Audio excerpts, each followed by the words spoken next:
doing? First one's first by saying I'm Terry McLeod, so I'm councillor for Ward 2 and presently your new chair of Planning and Heritage. So welcome everybody. Just before I call to order, just a couple of little things. We'll introduce our planning staff, our planning committee. So we have Alana Yankoff over here to my left, and we have Julie McCabe to the right, and I believe the mayor is not coming, or he's going to be late or something, I think. So, and the rest of the room here are staff and citizens of their communities that are on the planning board. I won't bother going into all the introductions unless you just want to. But just a reminder that so the presentations will happen by staff, and then we'll open it up to the board for questions, and then following, if there's anybody from the gallery and the public that wants to speak, we can do that, and then in turn the board would have an opportunity to ask them questions as well. So anyway, we'll call our August 3rd planning board meeting notice to order. Declarations of conflict. I'm in conflict of number 1. Okay. Chris is in conflict. And I have a conflict with number 9.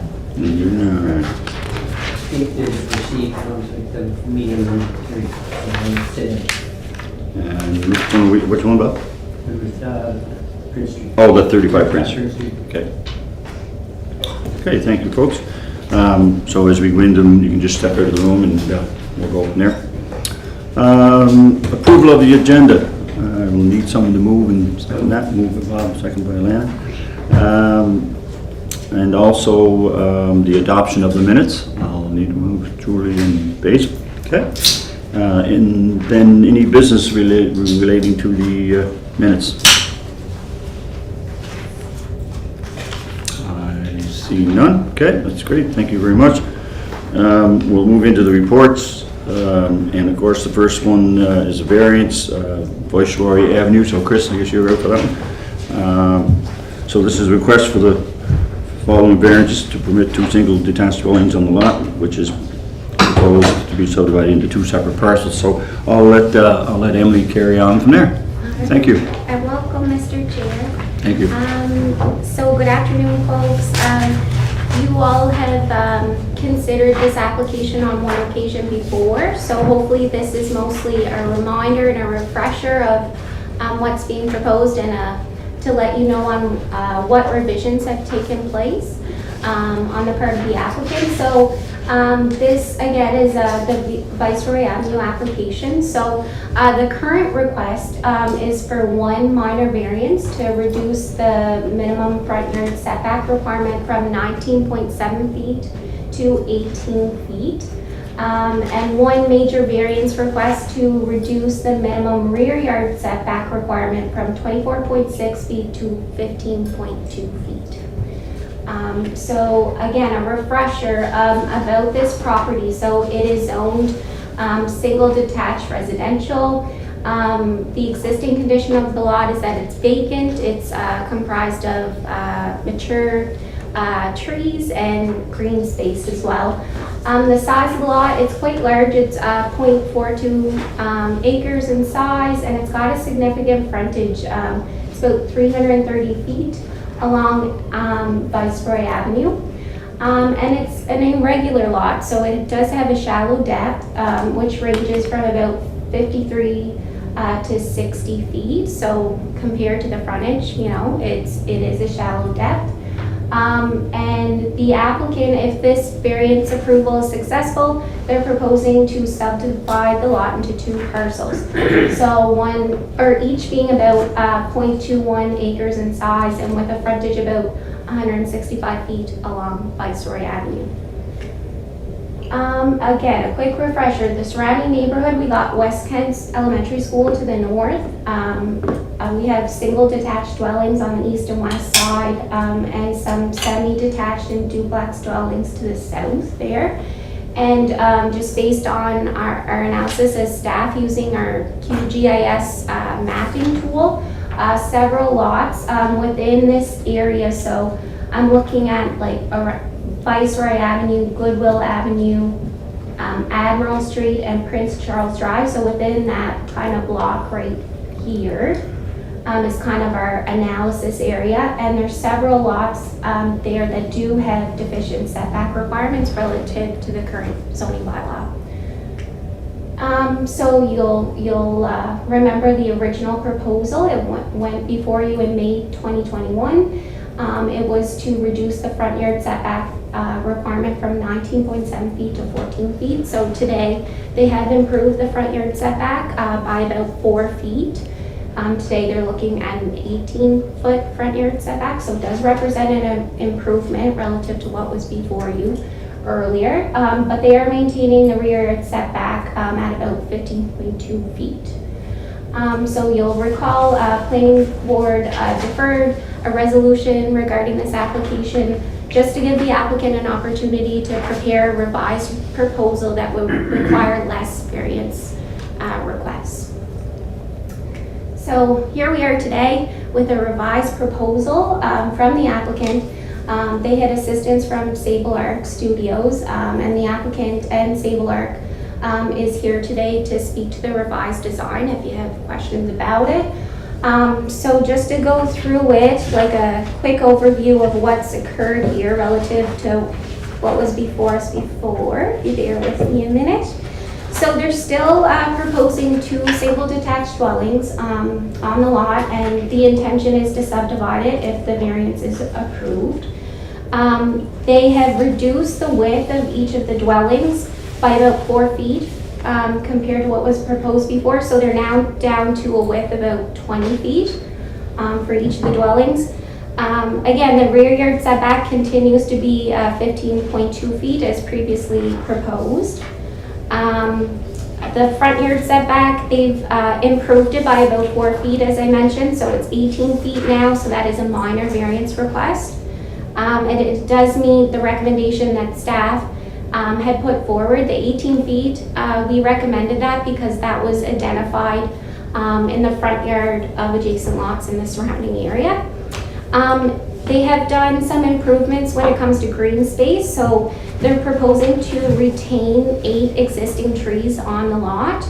And they're also agreeing to provide a privacy hedge along the south property limit and then along the side yards as well. And that came about as part of a suggestion by a surrounding property owner. Instead of doing a privacy fence, as we previously recommended, doing a hedge, and that kind of retains that green nature of the lot.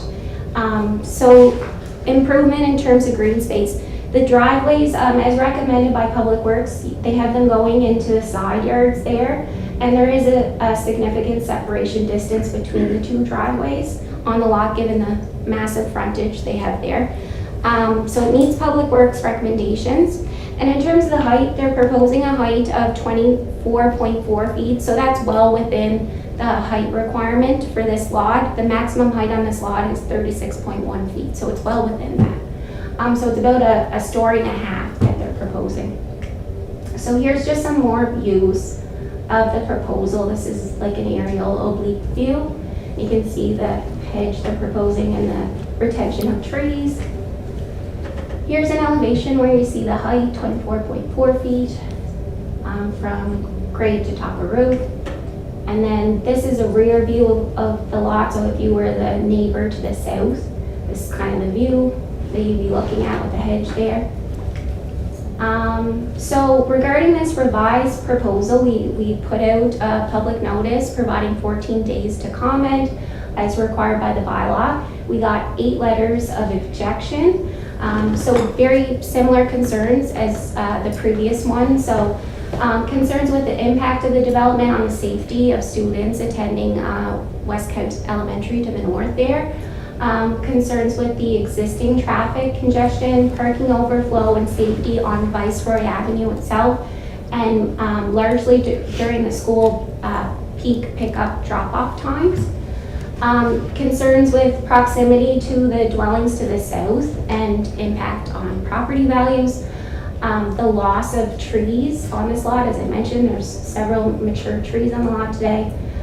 Concerns like separate from this development, but just with Viceroy Avenue, there's a lack of a public sidewalk on the south side of Viceroy abutting this lot, so there's concerns about that. And then just the substantial reduction in rear yard setback that's being requested. So this kind of captures what I previously talked about. We can go back to this if you'd like, but just the changes that were undertaken by the applicant since May. And, you know, there's a lot in the report there in terms of analysis. I'm happy to go through that with you folks in detail if you want. So let me know, but just based on my analysis and our department's analysis of this application, revised application, we are recommending approval of both the minor and major variance request, subject to the conditions that the driveway access remains in those side yards and is limited to no wider than 3 meters at Viceroy Avenue, and that's just to limit the amount of curb cuts and, you know, vehicles entering and exiting that property.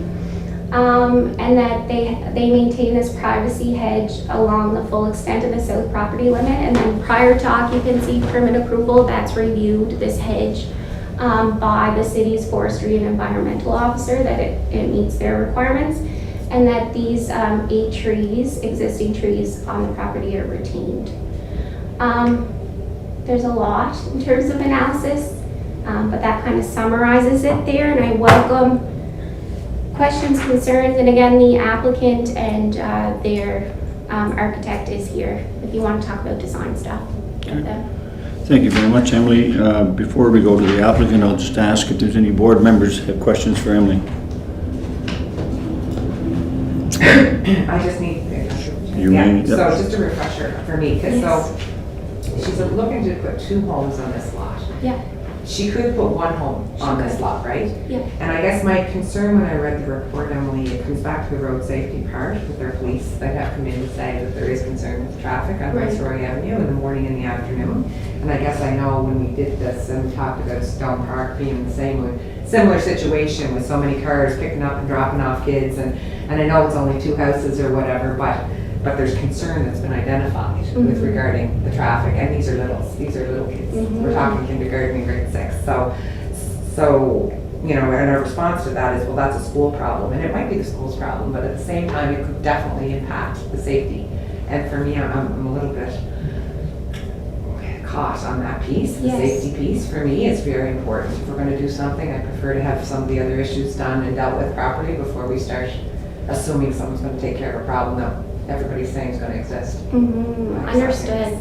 And just like again, our refresher, so police services comments, we did pass those along to the city's engineer, who was kind of our expert we defer to in terms of traffic, road safety matters, and they are satisfied that the introduction of the 2 new dwellings will not produce any additional safety impacts on Viceroy Avenue. So we have to defer to them on that matter. Yeah.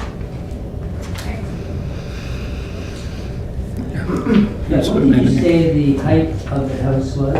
Sure, I can go back to that slide. So it's 24.4 feet. At the last meeting, my concern was the residents to the rear Yeah. on Admiral Street. Yeah. And I appreciate the work they've done here and the change they made, and you know, they made some big efforts. But my sympathy still lies with those residents immediately south, so I'll be voting against the resolution. Councillor. So I assume that if this was to be approved and 2 houses were built, the houses would be sold. The applicants here, they can speak to. I'm just not wondering, sure the yeah, because status. my question would be, who maintains the hedge if the houses are sold? Or who makes sure that the trees don't get cut down? Or, Yes. and the part I didn't understand too, you said that in order for each of the driveway to be permitted, they had to be at opposite ends, because it would stop people from using the drive? I didn't understand what that. Oh, sorry, it was the width of the driveway. So 3 meters is the maximum width for a single driveway, if you could imagine a single driveway. So we're saying no larger than 3 Okay. meters. So it would be the width of like a park car type of thing. Okay, I see. And that's just to, there was comments about vehicles using that as like a circulation opportunity, like backing in and out if they were picking up or dropping off at the school. So it's trying to kind of address that a little bit. In regard to the hedge, that's kind of the reason why we inserted that condition to the satisfaction of the city's forestry and environmental officer, because they shared that concern as well about the maintenance of the hedges.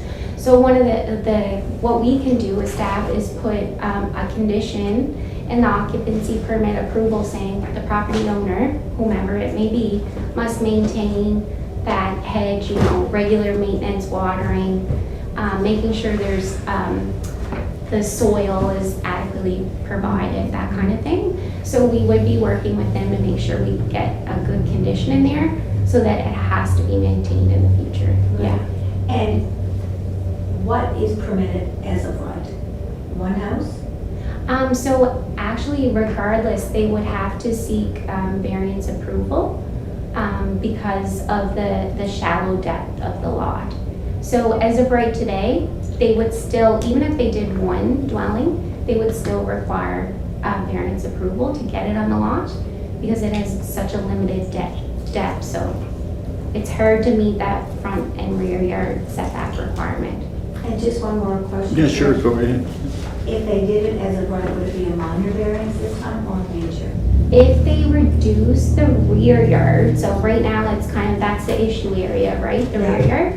If they reduced it by 2 feet, they can still meet the width requirement for single detached dwellings, but they would still need major variance approval for that. So anything beyond that, they no longer meet the width requirement for single detached dwelling. Yeah. Very good. Any other? Thank you very much. I noted that a lot of the letters of opposition were about the rear setback. Yes. It's such a 15 feet, I think it is. Yep. And the privacy issues around that because of the very narrow depth of that Yes. rear setback. So I think that's very concerning for the neighbors. Yeah, and I guess the design features with the hedge and stuff, it's kind of intended to address that in a way. But again, the applicant can the design considerations, the architect could kind of speak to that a bit better. I Yeah. think they've done as well as they could, but it is a very long, narrow Yeah. stretch of property. Yeah. Any other questions for Emily, guys? If not, we'll ask, perhaps Emily would ask the Sure, no problem. applicant to come in. Sure. One moment.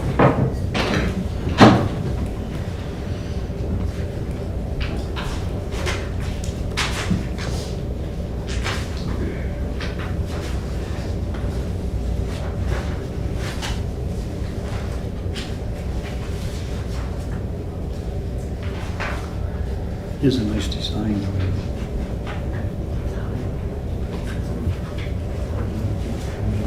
Oh, I know, but that's hello. Welcome to planning board, folks. How are you? Good. So, would you like to do a little presentation before questions, or do you want to just get right into some questions? I think we've been pretty informed on the project, but we do have some questions. But if you'd like to do a little presentation, you're more than welcome. Yeah, I think the major points were covered. First of all, thank you for seeing us tonight. My name is Greg Munn with Sable Arc Studios. David is with me, David. and this is the owner of the property, Jenny. I think the major points were covered. I understand.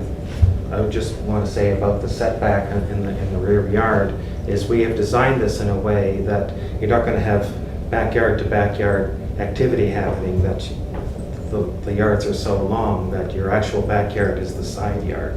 That kind of an idea, if that makes sense. But we're keeping as many trees as we possibly can.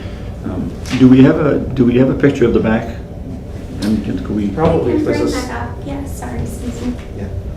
There's the rear elevation. Yeah, so you don't see the deck or anything that's there. Oh, I'm sorry. Yeah, Oh, if there's a site plan maybe. There is a Side view. aerial. In the air, there you go. There it is. There you go. Yeah, so I'll just stand up. It's just that, yeah, that previous one, you can come up the back of the yard, but whether this is a fence or a hedge, the hedge is a nice idea. But we put this low fence potentially across here so that these houses have quite large side yards. So we're thinking that is the activity space of these homes on the back. So, and the widest, it is 20 feet wide here, but that's like a bare minimum for comfortably get 2 cars in a garage there. But the end of the house there is 14 feet wide on one piece of it there. So we try to make them as, within that 18-foot rule, keeping as long as and thin and as short and contextual as we possibly could. But otherwise, I don't particularly, I think everything's been covered. Everything's Some covered. questions for Yeah, any questions, folks? Yeah, go ahead, Basil. Sure, so is there a patio door or a deck at the back of the house or at the side of the house? At the back of the house, and you'll make one maybe. Yeah, if you wanted to flip through that. Okay, The big one's the forward button. okay. Yeah. Okay, no, that's the front. That's the front. That's the back. It's a little hard to see, but yeah, through the hedges. There's some patio doors here, and this would be the kitchen in the back, and the main suite, the primary suite, would be in the back here. So you would come out and have this path to an area. You'd use a little bit of the backyard along here, but the major space would be, I think I'm going backwards. It's this way. Sorry. This is the yard over here that you would have. Patio space would be over here, so it's from this door. But it's a walkway from the kitchen, right, to get to that side Yeah, if you're, that's all it if you're is. using it. Yeah. Is any other? Any other? To go backwards, which? Oh, it's the smaller button on the bottom. Yeah.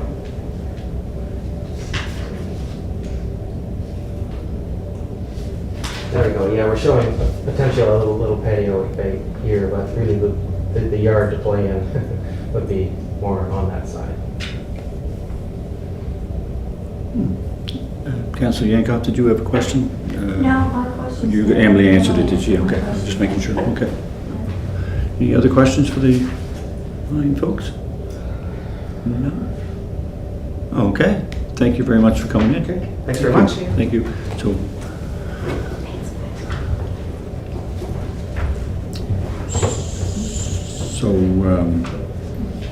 Just a reminder too, I should have said it first, so when we do go to vote, just a reminder that council, this is only a recommendation, and council has the ultimate goal of having to vote one way or the other upon our recommendation. So just to make sure we're clear on that. So, okay, so yes, Basil. One other question, so the house, from the house to the property line is 15 feet From the house to the property line, on which side? on the back side? Oh, in the back side, yes. So that's the minimum, like the most limited setback is 15.2 feet. It kind of slants a little bit, so it ranges slightly, but the least amount is 15.2 feet. And that does not include the deck, that's it, from the house? That, exactly, from the main wall of the house to So the rear. if the Yeah. the deck is 10 feet, then they've got 5.2 or? Yeah, we have restrictions in the bylaw too about how far they have to be from the property limit with the deck that we could deal with through the building permit stage. But I believe, if I recall correctly, I think it's 3.9 feet at least. They have to be from that property limit, but I might have to go back to the zoning bylaw on that. I can look it up actually really quickly to confirm if you want, just 1 second.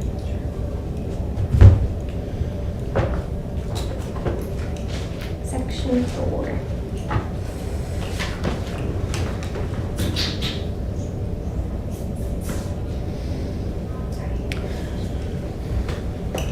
In R1L zones, it's 4.6, so 15.2 1 feet from the rear lot line. So actually, they couldn't put it in the backyard as proposed. They'd have to put it in the side yard area. Yeah, according to the deck requirements in our bylaw. Yeah. So they have to have it out their garage. They'd have to like relocate it to the side, yeah. To that side. Or the middle. on one side of the dwelling, it could be. They do still have a wide yard on the other side too. Yeah. So they could I do believe that. the applicant said there'd be a walkway from the kitchen over to the deck. Right. Yeah. Should be on the side. Yeah, so we can control that through the building permit process, yeah. Emily, would you be able to go back to the overhead, Sure. like map view? Yep. I think there's a house in the corner that has a similar maybe condition. This one? Yeah, like on the corner of Goodwill and Yes, yeah, Viceroy, it's sort of a similar, right here. yeah, setback. Yeah, and the only reason why, like, I didn't refer to that one in my analysis is because it's a corner lot, so it does have different regulations than an interior lot like this one. So, yes, I understand it doesn't meet Yeah, the requirements as of today. I believe they went through a variance process for that. okay. But it is a corner lot, so it's not comparable apples to apples type Yeah. thing. Yeah. So you mean as far as someone like me who can hardly understand what 4 feet is, the closeness to the house would be very similar if you looked at the closeness there to the closeness of what they're looking for here. Is that what? It looks like it, I'm just To thinking the like front from yard. Yeah, Okay. on Yeah, that side, on yeah. that side, yeah. And I just didn't, again, look at that because it's a corner lot. And the house is But bigger. it is very close to the front yard, yeah. Yeah, and probably a similar situation with the next lot, which it looks like it's vacant. at Yes, the both moment. of those lots there. Yeah, again, both corner lots, but they are quite close to the front yards. Like we define the front yard as the shortest of the two. Mhm. So it would be on the Goodwill side, and you can see it is pretty close to that. I don't know what the precise measurement is, but So, just a question for myself is, so there is similar lots with the setbacks that are pretty Yes. close to what this is. yeah, exactly. Actually, in terms of the rear yard setback, there is one lot, I believe it's 29. I have it in my report there, Yeah, but that's okay, yeah. it's at 9 feet between the main wall and the rear property limit, and that's according to our GIS measurement tool, so it's not 100% accurate, but it's pretty good. And that's 9 feet. They're proposing 15.1 feet, so it's greater than that. Yeah. All right, thank you. One more question. Yeah, sure, Basil. Back to your slide you were just on there. Yeah. Oh, sorry, flipped. There we go. So the house that's on the corner and then the proposed two new houses, in the middle of those is a vacant lot? It is. That's owned, as I understand, by the school board. Yeah, Maybe they should. and it's vacant. So there's no chance that we approve this then, that we could get a request to put a house on that lot? It's Same under sort of different ownership. It's the school that owns it. And they probably Yeah, think not. I'm not sure their intent with that lot. So I couldn't speak to what would be happening there. But it is also has a similar shallow lot condition. And it's much more constricted on the side, so, yeah. Any other questions for me, guys? If not, we'll need a motion to... Just one second, Emily, is there any neighbors there that want to speak Oh, to I us? can go Yeah, and yeah. Oh, yeah. ask. Just check on that. Okay, Thank you, Mr. Chair. thanks.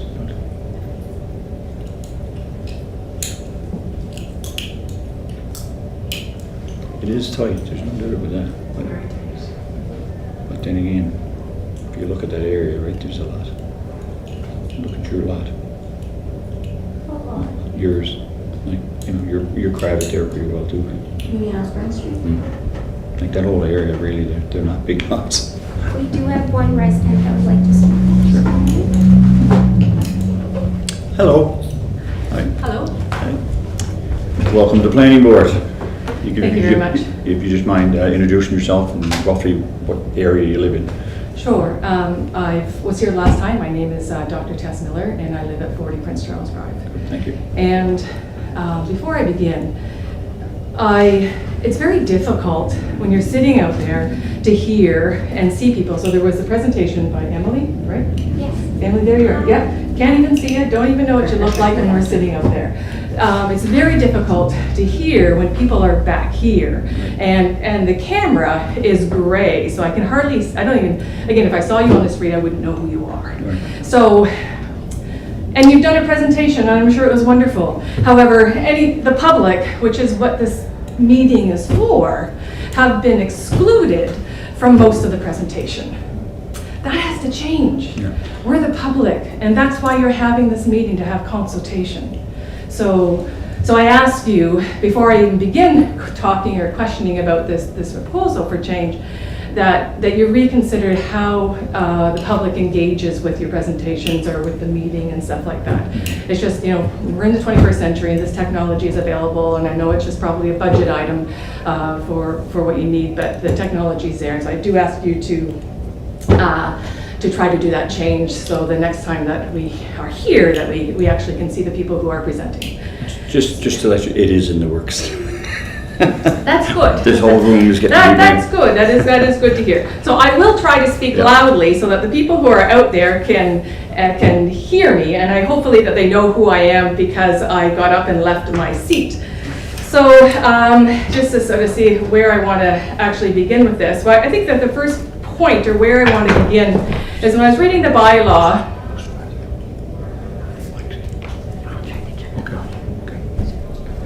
That's okay. If you need to do something, that's okay. I can wait. So if you're reading the bylaw, it says that a proposal is being made, and then the planning board has the opportunity to accept the proposal of the change variance, and you folks are making this saying we are, we've reviewed it, and what you're saying is that we want to make the proposal, so we're in acceptance of the proposal. But I think there's a loop here that you're missing, is that you haven't had the public consultation before you're making we should do it, because in the bylaw it says you have to listen to the public. That's not obviously the exact words, but you have to listen to them, and I just don't feel that the voice of the public is actually being heard, and so you've talked about it. I don't need to reiterate all the concerns about the variances proposed on these two lots or two buildings. And so there's a bit of a policy or procedure thing that I think there's a bit of a hiccup in. And so what I'm asking you to do is to review that and to see, what is the criteria for making your decisions? Where and how much do the public's voice weigh in on this conversation? Because I sort of felt last time that I was here and talked about it, it's just like, well, we listened to the public, so that's good. They're gone. Now let's make a decision. It'd be really nice to know is how much is our voice worth?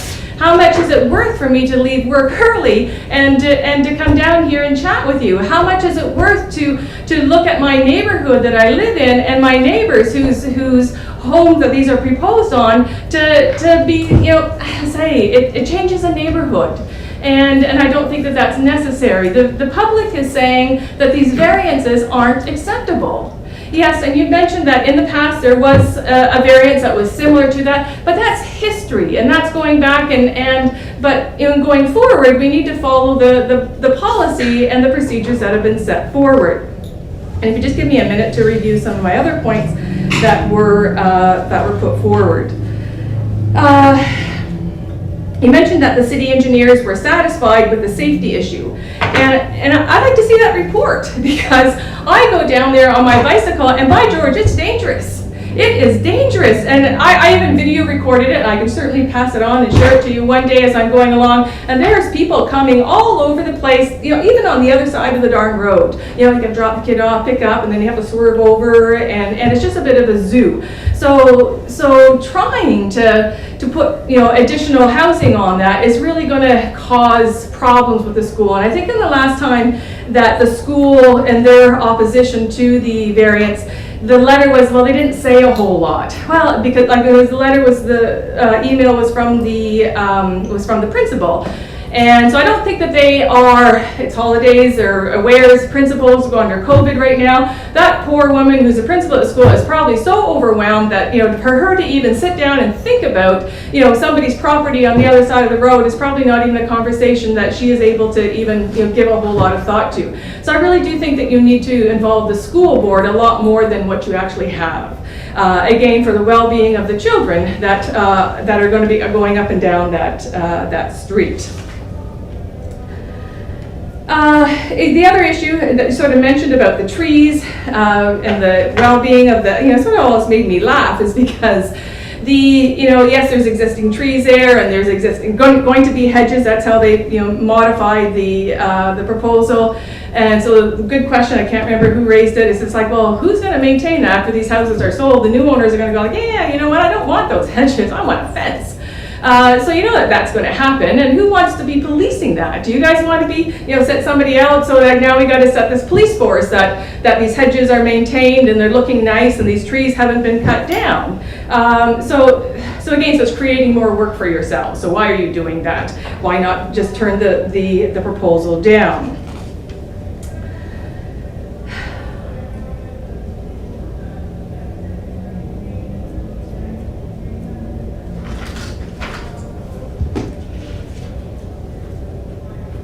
I think that's where how I say that the information that is being presented, and if I recall correctly, what was left with the last presentation was that they would go back and build something that would propose a building that would be suitable to the neighborhood. So we're not denying and saying, no, you shouldn't build on this lot. Somebody owns a lot and they have the right to build on it, but build something that fits into the space. Like a 2-story on that tiny, narrow lot isn't going to fit on it, but put a single story. There's a nice little bungalow on the one corner of that sort of fits into the neighborhood. Why isn't something like that being proposed so that the neighbor, it fit into the neighborhood and it would be acceptable? But then again, we've got the traffic issue. Right, so I don't know the answer to well, I do know the answer to the question. The answer to the question is that you have to turn down this proposal for a minor and a major variance.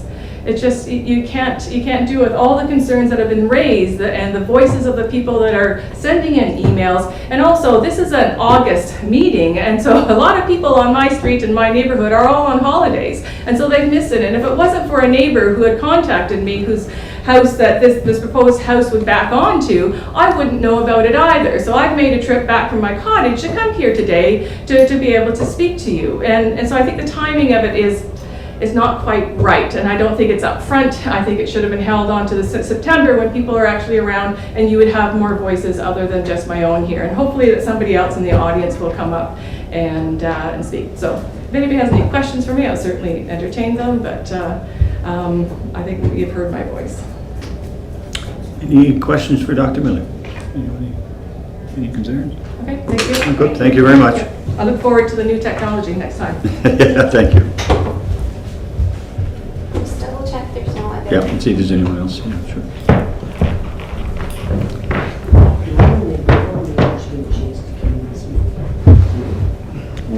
We're giving them an opportunity if they want to. Yeah, I thought in the past that this was just a logistics question, but I think in the past we didn't allow. We didn't. No, we didn't. Just on rezonings That was and variances.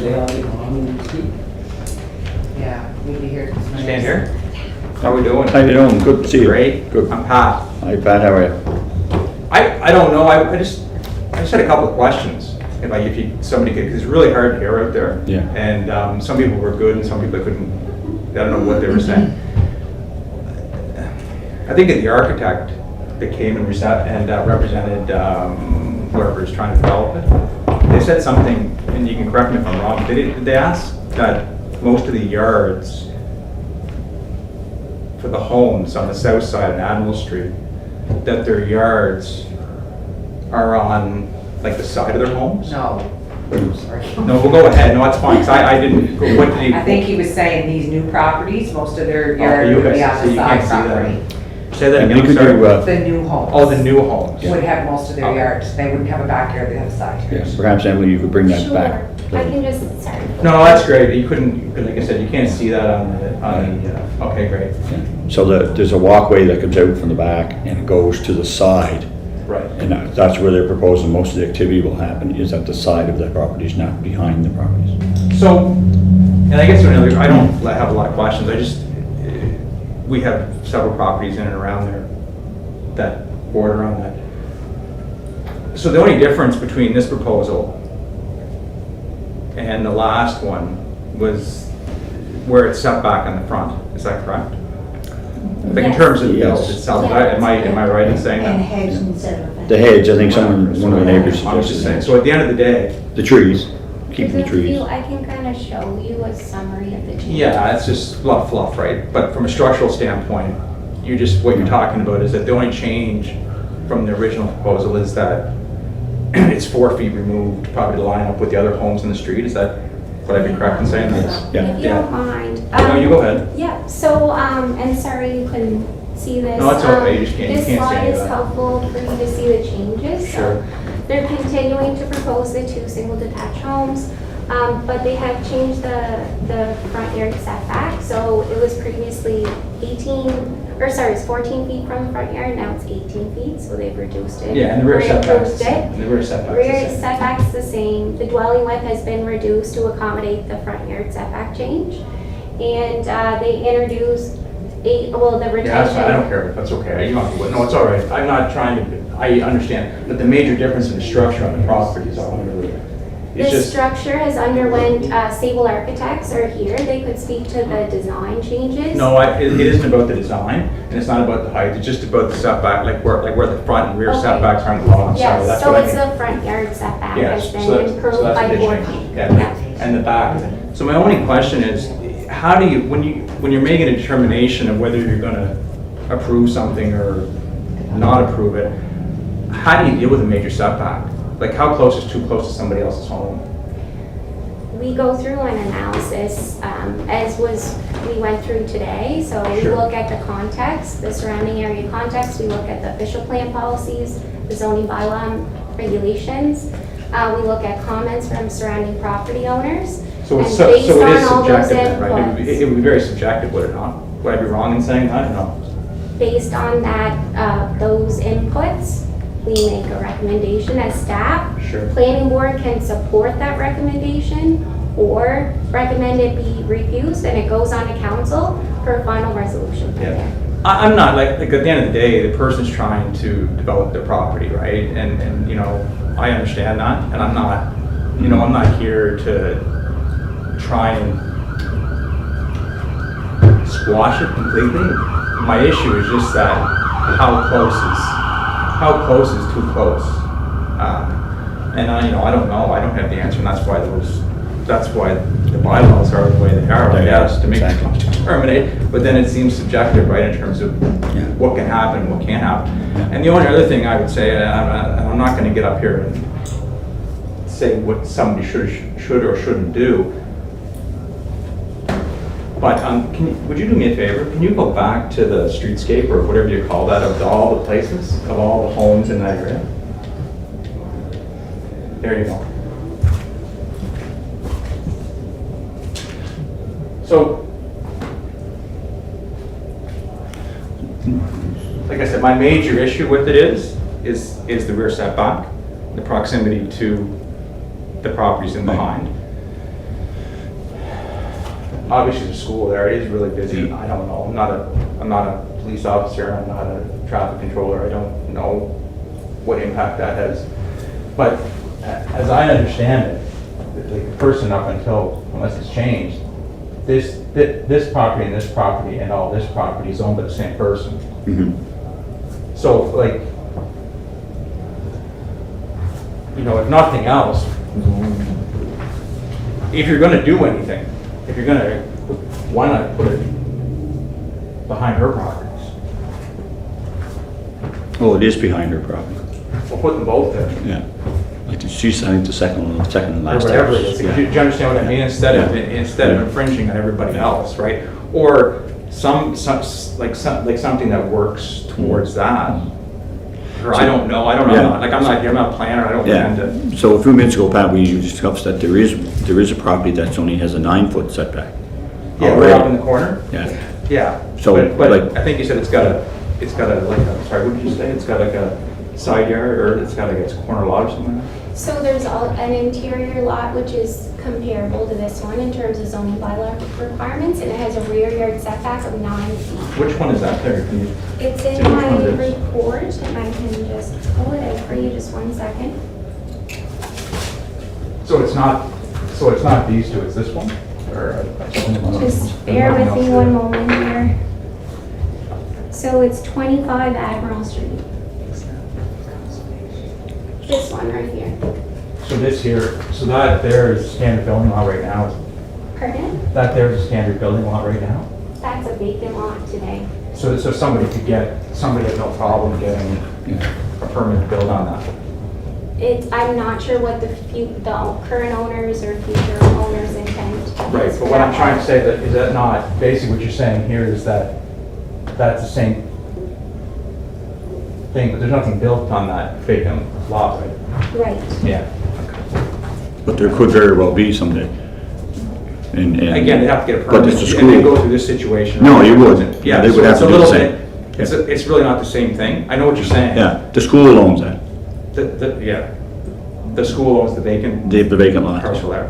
Yeah. Anyways, Yeah. at the end of the day, all my issue is just that what I don't understand in this whole process is just how close is too close. Like if it was 12 feet or 13 feet or 10 feet or 9 feet or 8 feet or 13 and a half. Anyways, that's my only issue really at the end of the day, right?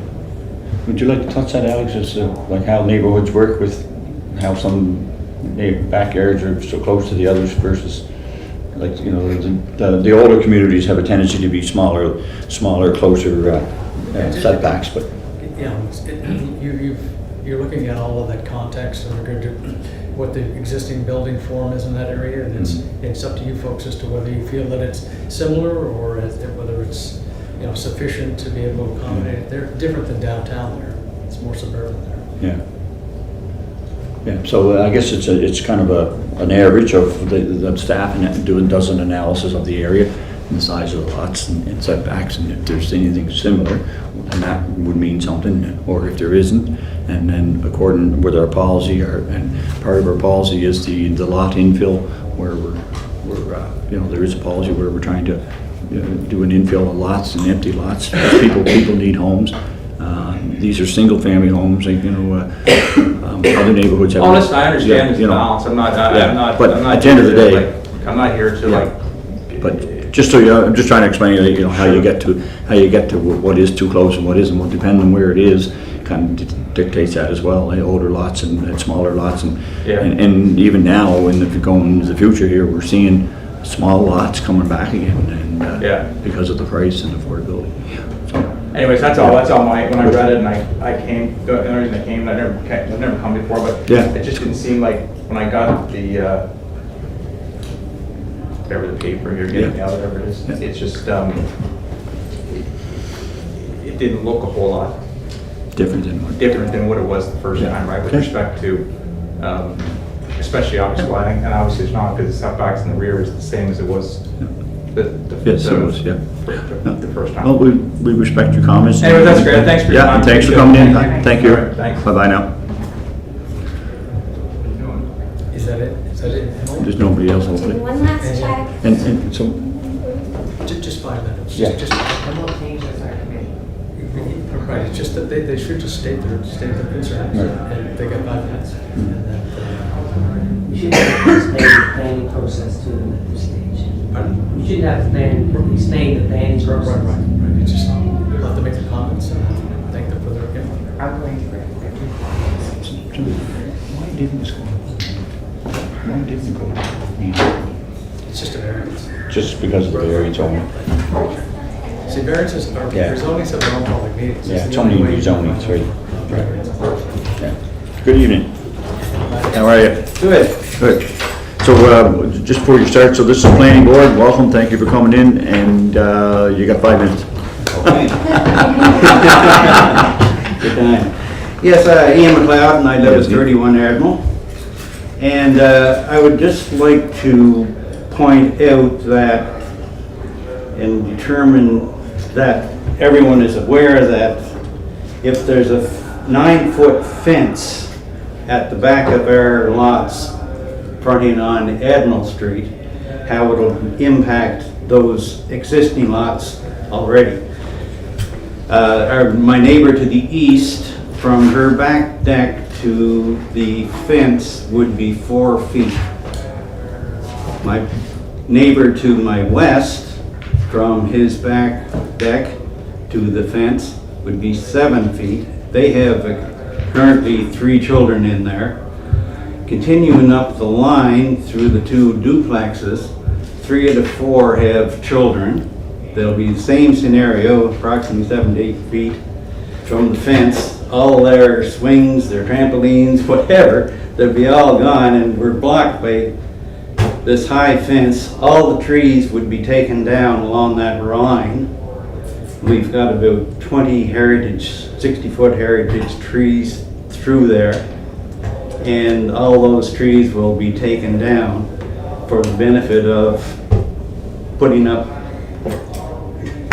2 houses that to the Dennis family, who have held that property for 66 years, never been allowed to been developed in any of those years. And you know, the Dennis family have been developers in the city of Charlottetown, Parkdale, Sherwood for generations, and I'm sure they applied to the city. And the survey in '87 showed that the city wouldn't give approval for the back lot because of the variances, and those concerns are still where they were then.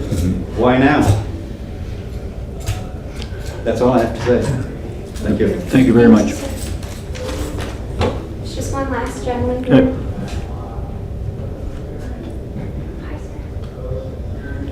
I believe this is the last resident who would like to speak. Good evening, how are you? I'm great, how are you guys? Good. Welcome to the planning board. So just state your name and your address and basically where, and you have 5 minutes to speak, a general Yeah, sure. idea where you live. Yeah, no problem. My name's Craig McPherson. I live at 27 Admiral Street. I basically share the same concerns as everybody else, and they've all been listed and that kind of thing. Our backyard is unique in consideration. Our backyard extends right from Admiral Street all the way to Viceroy, which is not normal for the rest of the lot, so it kind of divides that school board lot from the Dennis's lot. And just like McLeod was saying, you know, they've had that property for ages. It's probably been refused development before. I'm kind of just under the assumption of like, why now, you know? And like he said, I'm concerned about the huge trees that are back there. There's probably about 8 or 9 trees that are in the backyard that are probably 75 to 80 to 100 centimeters in diameter. And I feel like the city, you know, wants to preserve trees like that. That's been green space across from the school and in that backyard for a long time.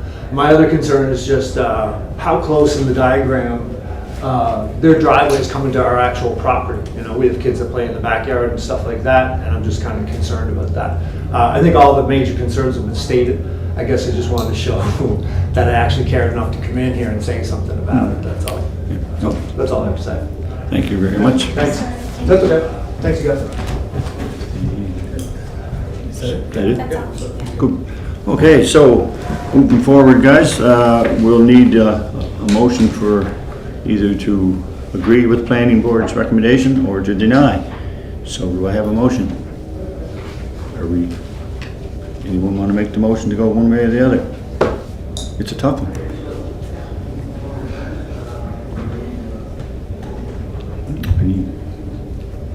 It is tough because I know people assume when they're beside green space that it's always going to be green space, Yeah. right? We've heard that a lot in Ward 9 as well, where people assume because it's never been developed to date that it's never going to be developed. Saying that, I go back to my concern that I'm hearing from the residents as well as from our police that there are existing concerns for sure with the school being there right now. So I'm just. is Yes, the Emily. property owner. She'd just like to say Yeah. a few words. Okay, sure. Well, Yeah. I know this is difficult. I mean, that land has been vacant for a long time. Actually, the architect can't be here because. Oh, why? Well, are you not in, you've started the vote on this. Well, I'm waiting for a motion, yeah. Okay, so, okay, you're okay. Yeah, we didn't make the motion. Oh, sorry. So I know, you know, it's been vacant for a long time, and I appreciate that the residents, you know, enjoy that. And, you know, why now? I have personal reasons. I know my grandfather eventually did own that land, and he gave a lot of the land there to the school. So that was a good thing that he did. And now we want to, I personally need to develop, to separate and give 2 residential lots. Things are changing. Times are changing since this was applied for, I guess. I didn't realize that this was applied, this variance was requested 20-some years ago. But lots are getting smaller. There are now tiny houses. There's people are, you know, and there's not a lot of urban development in the city. If we get 2 nice residential homes there with good families, I think that's going to help the neighborhood and not hurt it. The design is, we kept trees, we put the yards on the side, we put the driveways on the side. There's many areas where, in front of schools, where it's much more dense. I mean, this is a very respectable area, and I really wanted to put the proper house that fit into the area. It's a 1.5 stories, it's not a 2-story. I don't know, I did everything. I've been working with the city, they've been nothing but wonderful. And so, you know, I just really hope that you take everything into effect. I know people don't like to lose their space, but I live in Toronto, and that's a big backyard. And I do own those 2 duplexes, and I don't see that being a problem at all with the hedge along the back. There's still a lovely backyard there on those 2 houses, and all the other neighbors on Admiral Street will have a nice backyard. It's not like, anyway, you have the facts, so you can see. I think, Greg, anything you want to say, but that's it. It's up to you guys. Okay, thank you. Well, up to council. It's just recommending. Huh? This is just recommending. It Okay. goes to council. Oh, whatever it has to do, I've been following the process as best I could. I respect it all. Thank you. Thanks. Okay, so getting back to where we were, I need a motion for, Can I just say, Yes. you had called the motion, and so that wasn't right for her to come in and then speak well, again. we asked our manager of planning, and because there was no motion made, right? If anyone would like to make a motion, but But the conversation had begun about that motion. You're not following Robert's Rules of Order. You're not allowed to bring her back in and have that. She had her chance to speak. And so now she's swaying everybody else by that last call, oh, poor me, you know, I live in Toronto, this is a great backyard for somebody, why are you folks complaining? That wasn't right, you gotta follow the rules. Please follow the rules and disregard that last speech from the property owners.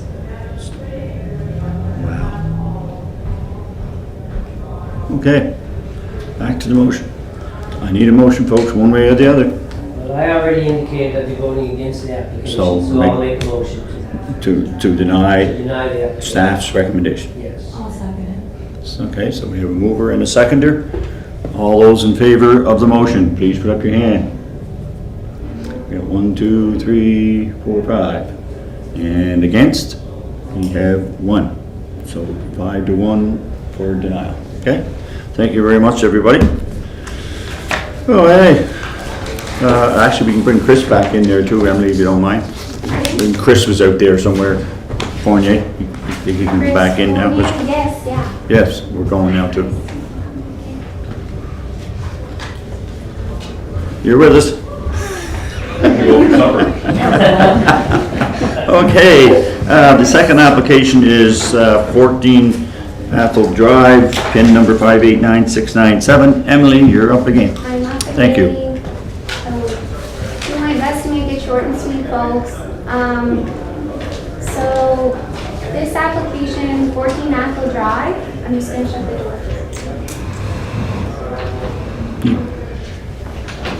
It's a major variance request to permit a 2-story detached garage on the north portion of the lot located at 14 Athol Drive.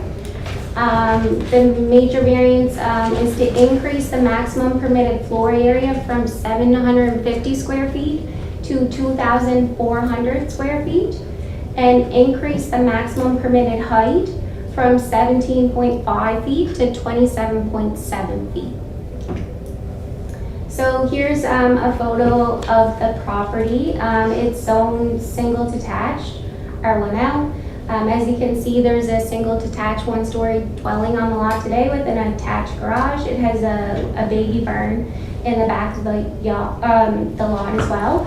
The lot size is about 17,860 square feet. And looking at adjacent lots, they're primarily, when I say adjacent, I mean like immediately abutting around this property. It's primarily one-story dwellings. There is one split entry dwelling. And there are no examples of two-story attached or detached garages on adjacent lots in the surrounding area. So here's an elevation drawing of the proposed two-story garage. You can see it has a balcony, and it also has a bathroom proposed on the main level of the detached garage. We received one letter of objection through the public circulation regarding this variance request, and it noted the inconsistency of the detached garage size with the surrounding neighborhood context. So this drawing is conceptual only. Staff prepared it using SketchUp, a program. It's just to kind of give you a sense of what the detached garage could look like relative to the existing dwelling on the lot. So there is, a substantial size difference between the two. So in terms of the location of the detached garage, it does meet the setback and separation distance requirements set out in the zoning bylaw. There is two driveways, a second driveway proposed. Typically, Public Works wouldn't accept a second driveway, but because it existed prior to the ditch fill program, and then it was removed afterwards, they're okay with the second driveway going in. In terms of the height and size of the detached garage, it does, as I mentioned, exceed that of the main dwelling. And I did a study of adjacent lots. There's none with a comparable detached garage of this size and height. There is one detached garage. It is meets the zoning bylaw requirements in terms of size, and it's only one story in height. So our kind of conclusion is the design doesn't really harmonize with the character of adjacent lots.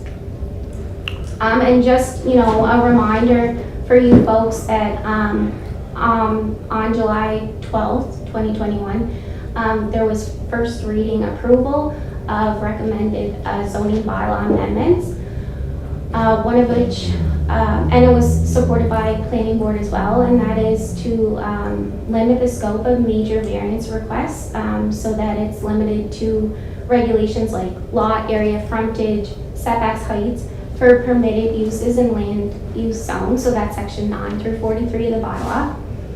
And then specific scenarios outlined in the major variance section of the zoning bylaw. So if these amendments are approved, we wouldn't be considering this detached garage major variance request because it would no longer fall under that major variance process anymore. In terms of the size, we're also, there's a zoning bylaw amendment approved in first reading for the footprint of accessory buildings to be 750 square feet. This is versus what it was before, 750 square feet of gross floor area. And this is to respond to the typical condition of residential lots in the city. So under this condition, under this amendment, the proposed accessory building would be in excess of 1,200 square feet in terms of footprint size. So based on our analysis, planning staff is recommended that the variance request be denied for the detached two-story garage. Okay, thank you very much, Emily. We'll open it up to board questions. Councillor McKay. Thank you, Chair. Okay, so we've had the first reading, so the chances are the second reading is going to be held at our council meeting. So then this is really null and void if it comes to council, or like... There's a little bit of history on this. So prior to these amendments that were coming through, we had another case which was kind of high profile, and we didn't think that they could amend it at that time. We got a legal opinion. And they said you could amend it because of the way the bylaw was structured. These recent amendments that Robert prepared closed that door. When I spoke at council, I think Councilor Ramsey brought up the issue. This gentleman had applied before the time frame. I said he would be allowed to make the variance request because I thought he'd be able to continue under the legal opinion. That door will close if council decides to approve those amendments. But he had his application in on time. So I would just, just sort of, you're going to, the future is coming in regard to this. So, make your determination. It is a variance. He's entitled to make the variance, but, make it on your best judgment. Okay, and a follow-up question to this? Yep. Right, 'cause I'm still very confusing. So if he had a roof line connection to this property, For the the existing. garage, Yeah. would there be an issue? No. If the second story didn't exist, so long as it's 15.7 feet, I believe, the maximum height, and that is about 1 story. So if it did, we don't have the exact measurement of the existing dwelling, that's why I said it's a concept over there.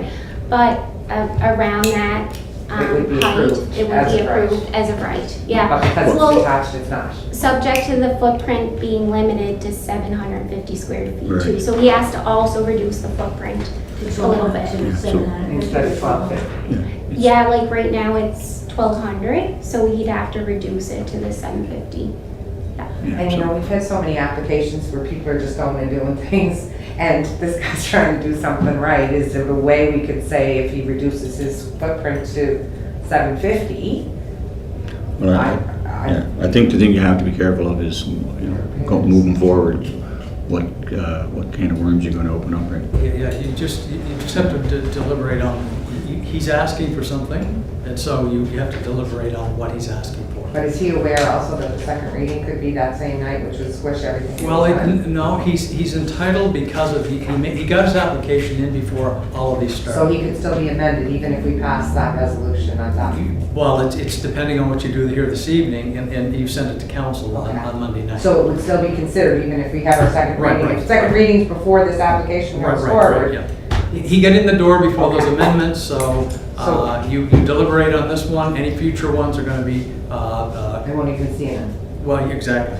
So I'm going to move, in my opinion, that we accept this application if he brings his footprint down to 750 square feet. So then, I'm just going to, again, it's hard, you can't really negotiate with people. You can defer and ask him his opinion on that, and to see whether he's prepared to do that. But if we defer, then he's not in under the right time. No, but he's okay. He's in on the Okay. variance. He's in. What happens on Monday night, it's going to close the door for everybody else. He's in prior to the, to these amendments coming through. Perfect, I will move that we So defer. can I just ask a You sure can. So he's asking to put a building in there that's 3.5 times the size of what is allowed to be built. And 750 is gonna have to get rid of the paving part. Because Yes. 750 Yeah. is all you're allowed. Yeah, he would have to including all of remove- your outbuildings. And the applicant is here, but he has indicated to me by way of Yes. email that he's willing to remove the baby burn in order to accommodate this thing. Yeah. And if we do have the applicant here as well, but we can still ask Emily questions, and we can bring the applicant in if you'd like, just to clarify some of those things. I would just like to comment on the requests in our processes. We have all these bylaws and regulations in place for a reason. This is a huge request, 750 square feet to 2,400 square feet. We have to follow the guidelines that we have. They're there for a reason. The public keeps telling us that, and I think we've got clear direction on how to move with this. Good comment. So I would move that we accept the staff recommendation to deny the variance request. But if you don't mind, before we do that, I think we do need to hear from the applicant if he wishes to, I believe, allocate. Is he here? Is he? Yes. Yeah. So I think we should, before we get into moving things, we'll ask, just to be clear. Thank And you. I'll verify if there's any residents as well. Right, correct. Right. These variances are fun, aren't they?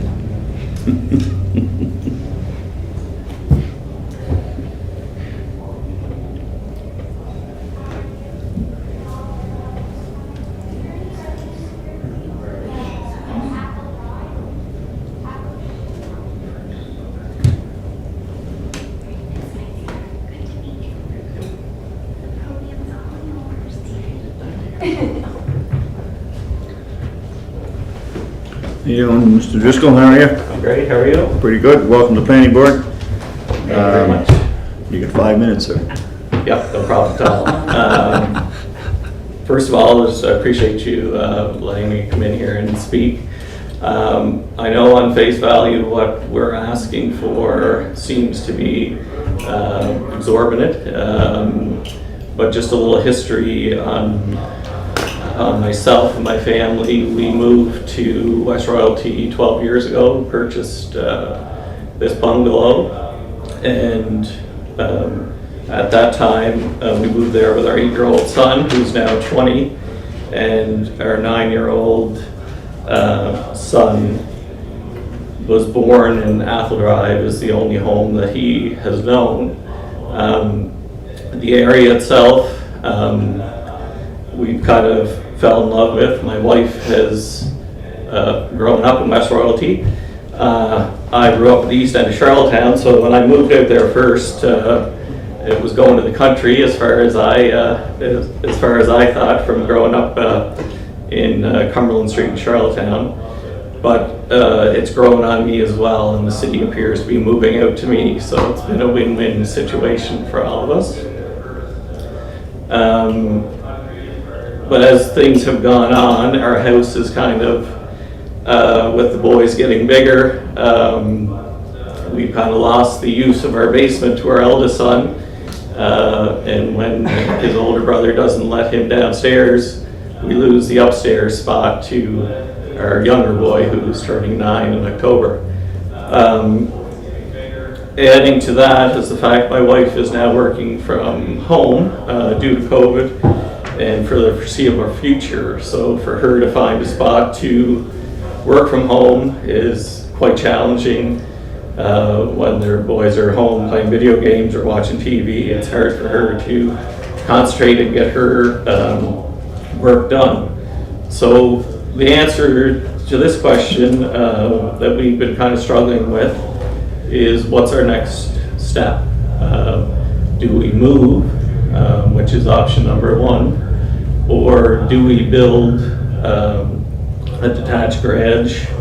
And this is where the second floor comes into effect. The second floor of the garage we're proposing is for an office space for my wife, and basically a workout area as well, because right now she's been forced to go next to the furnace room to do her daily workout routine. So I'm stuck in the middle trying to keep the peace between the boys and my wife. So this detached garage option seemed to be very reasonable to me. When you look at the area, I'm not sure if we have, do we have the map area of the property? We don't have the pictures. Yeah, Okay. I just have the... Yeah, and I guess my point is, and I do have some pictures from Google Maps, so I don't have enough for everybody here. When you look at this property itself, I just want everybody to be aware that it's not like the typical new builds of today where you look out your kitchen window and you can see what your neighbor's watching on TV. This is an older subdivision, very deep and wide lots, and a lot of privacy. And that was one of the things that really sold me on it when we went there 12 years ago. And it was probably the quickest sale Calmall ever made, because we put the offer in and bought it within 2 hours. So what attracted me to it was the privacy.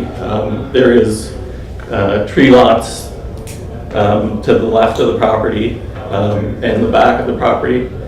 Also, the 2 houses to the left and the right of us face the opposing streets, Lynn Avenue and Windermere, I think is the other one. So really we have a neighbor, our neighbor in the backyard has been in the subdivision for over 30 years, and their property is separated by big mature trees. So you couldn't see us if you wanted to from anywhere other than across the street. I think it's 17 Lynn Avenue, Lyle, I'm not sure his last name, but, so anyway, that's the other side of it when I was proposing this detached garage was, I'm not sticking a big building in somebody's face. It's back, it's in the corner, surrounded by the trees, which is not affecting anybody. I do have the support of my neighbor across the street, and the McPhee's behind. I didn't get a chance to talk to the Judsons to the left of me, but side to the right again, who faces Lynn Avenue, they have no issue with the proposal of a detached garage. Am I willing to look at downsizing it? Definitely, if we can come to some agreement before this proposed amendment goes through. I understand that's in the works, but I do understand that has not been adopted as of today. Again, I don't know the legality of that or when this could be kiboshed altogether, but we did put the application in prior to, and I'm hoping that carries a little bit of weight. For us, the second floor is a must because we are running out of floor space in the house. The size of the garage, you say, well, maybe that's a bit of overkill. I do have a bit of a hobby in collecting cars. I have a couple old cars. One now that I'm forced to store at somebody else's garage because I don't have enough room for it. And another one I'd like to purchase, but that can't happen until I have a place to put it. So myself, I work hard, and at this point, that's kind of my hobby and something that I'd like to pursue a little bit more and get this third piece of my collection, but I can't do that until I have a place to actually put it. So again, I ask you to maybe, I know that 2,400 square feet is a scary number, and you might say, well, why is the deck on the second floor? Well, I'll tell you, because where our house is, we have a deck in the backyard that hasn't been used in 12 years because there's never any sun back there. So I thought this was another opportunity to at least, that would be an area where my wife could enjoy a book, maybe a glass of wine, and get some sun. So all valid points for me, I know, but it may not carry much weight here. But again, I appreciate your time. We love the area. We love our neighbors. Like I say, we've been there 12 years. Plan to be here. Our little guys turned 9 this year, much loyalty, and we plan to be there for the future for sure. So thank you very much for your time. Thank you very much, Stacey. Thank you. Any questions for Stacey before he leaves? Anybody good? I'm just going to clarify, you would be willing to do that, to take it down. Yes. That is a huge, I appreciate what you want it for, Yeah. but. Yeah, no, I definitely would be willing to relook, and I could work with Ken to make it fit, but it still will be bigger than the 750 square feet, I guess is the. Okay, clear as mud. Thank you. Thank you very much. Okay. Good, thank you. Thanks. Any questions or concerns? The one I do have, I guess, so if we were to defer this with the idea of two things, waiting for the vote on Monday night from council, and also maybe to go back to the applicant to say, could he work on something a little bit smaller? Is that something we can do? It's hard for us because we're then negotiating. We don't know what that magic number is. So he's got an application here. If you feel that there's some opportunity, it's up to him to make a proposal, not for us to tell him to reduce it. So if you feel that if he wants to resubmit, that he can resubmit, but you should defer. Okay. But if not, you can take the vote. Okay. Okay, so, yes, Council. I guess I'm a bit perplexed, because the reasons to build an outdoor storage building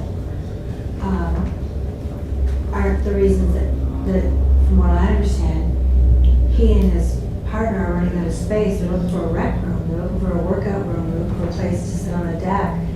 To me, it sounds like a house addition. So, if you're like. Yeah, it really is. It sounds more like there's a washroom and another driveway, and I mean, to me, I'm kind of with Rosemary on this. I think there's a reason why outbuildings are a certain size, because it's. Yeah, okay. Any other comments or questions before we move on? I see none. So we'll need a motion to either keep going to agree with staff or not to agree, or we can defer. If one chooses to do that. I'll put my motion forward again. What's So that? I move that we accept staff's recommendation to deny the variance to increase the maximum permitted accessory building floor area. Okay, and I'll second that. and Landon's going to second that. All those in favor? 1, 2, 3, 4, 5, 6. And those against? Councillor McCabe against. Okay. Where are we at? 35 Prince Street. Bob, you're going to step in.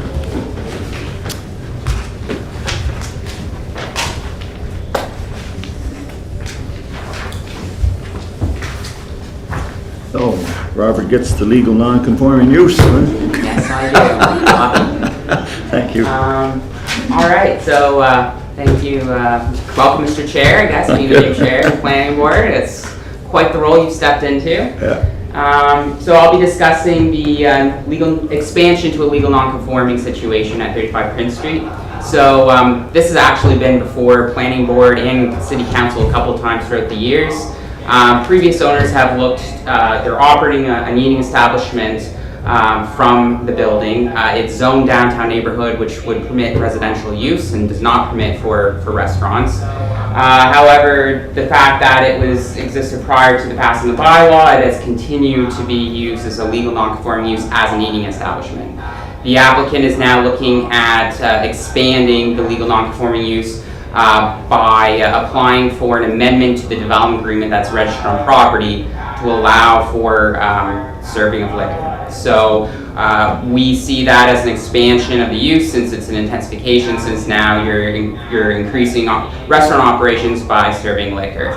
Now I will clarify that the applicant has no intention of doing an outdoor patio expansion or expansion of the interior. The applicant is just clearly looking for the ability to serve liquor with a meal, and that's really the disposition of the application. So we have a variance that was approved. It was for the eating establishment, so that can continue to exist. Our professional planning opinion is that this property should start to transfer back to what it was originally intended and was zoned for, which was residential use. So to allow for that downtown neighborhood zone to take hold and for that to become residential. We're just not advocating for the expansion of a legal non-conforming use with the service of liquor. So that's staff's recommendation. I know the applicant is here today to make their case to the board, and I can take any questions before I bring them in. Sure. Thank you. Okay. Any questions for Robert? Show the council you got.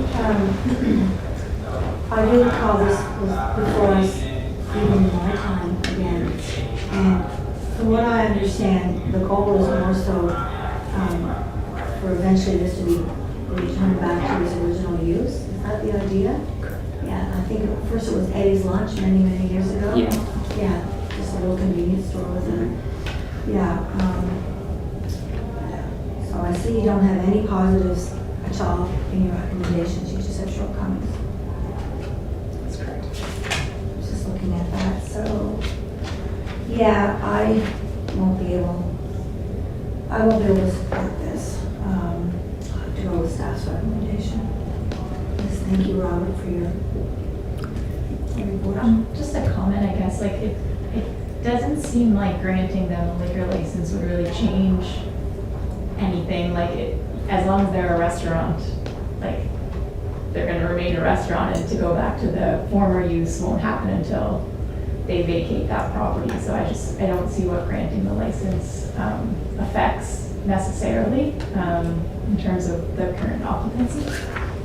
And I think like the city's gone a long way to really approve patios and everything this year for lots of restaurants that suffered during COVID. So I will be supporting this. Robert, could you explain a little bit about when we went through this the last time, something like Councilor Yankoff said, so there was quite a history with the residents at that time. Yeah, like looking at previous reports when this went through like variance twice before, in the last couple of years, there was feedback, a lot of surrounding residents, primarily those from the residential properties along Prince and King Street, that were opposed to allow the expansion of liquor service for this establishment.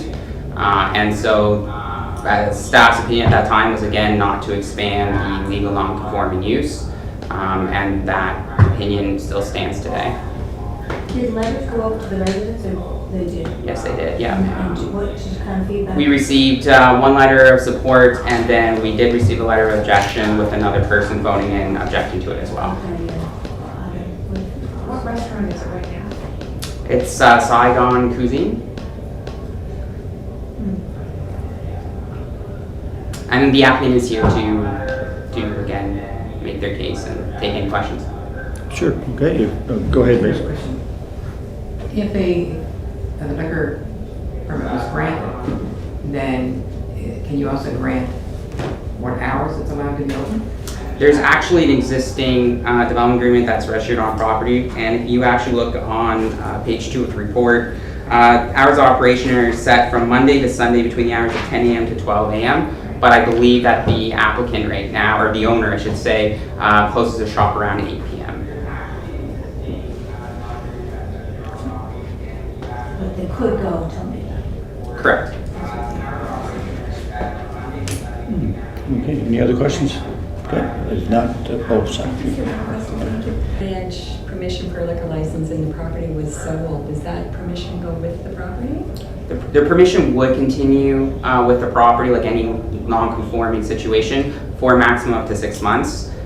So basically, the new owner, once they take possession of the property, they would have to reestablish the exact same use of an eating establishment with liquor sales within 6 months, or then it expires. Good question. Okay, so I guess if you, Robert, you want to bring the applicant in, it'd be great. Sure.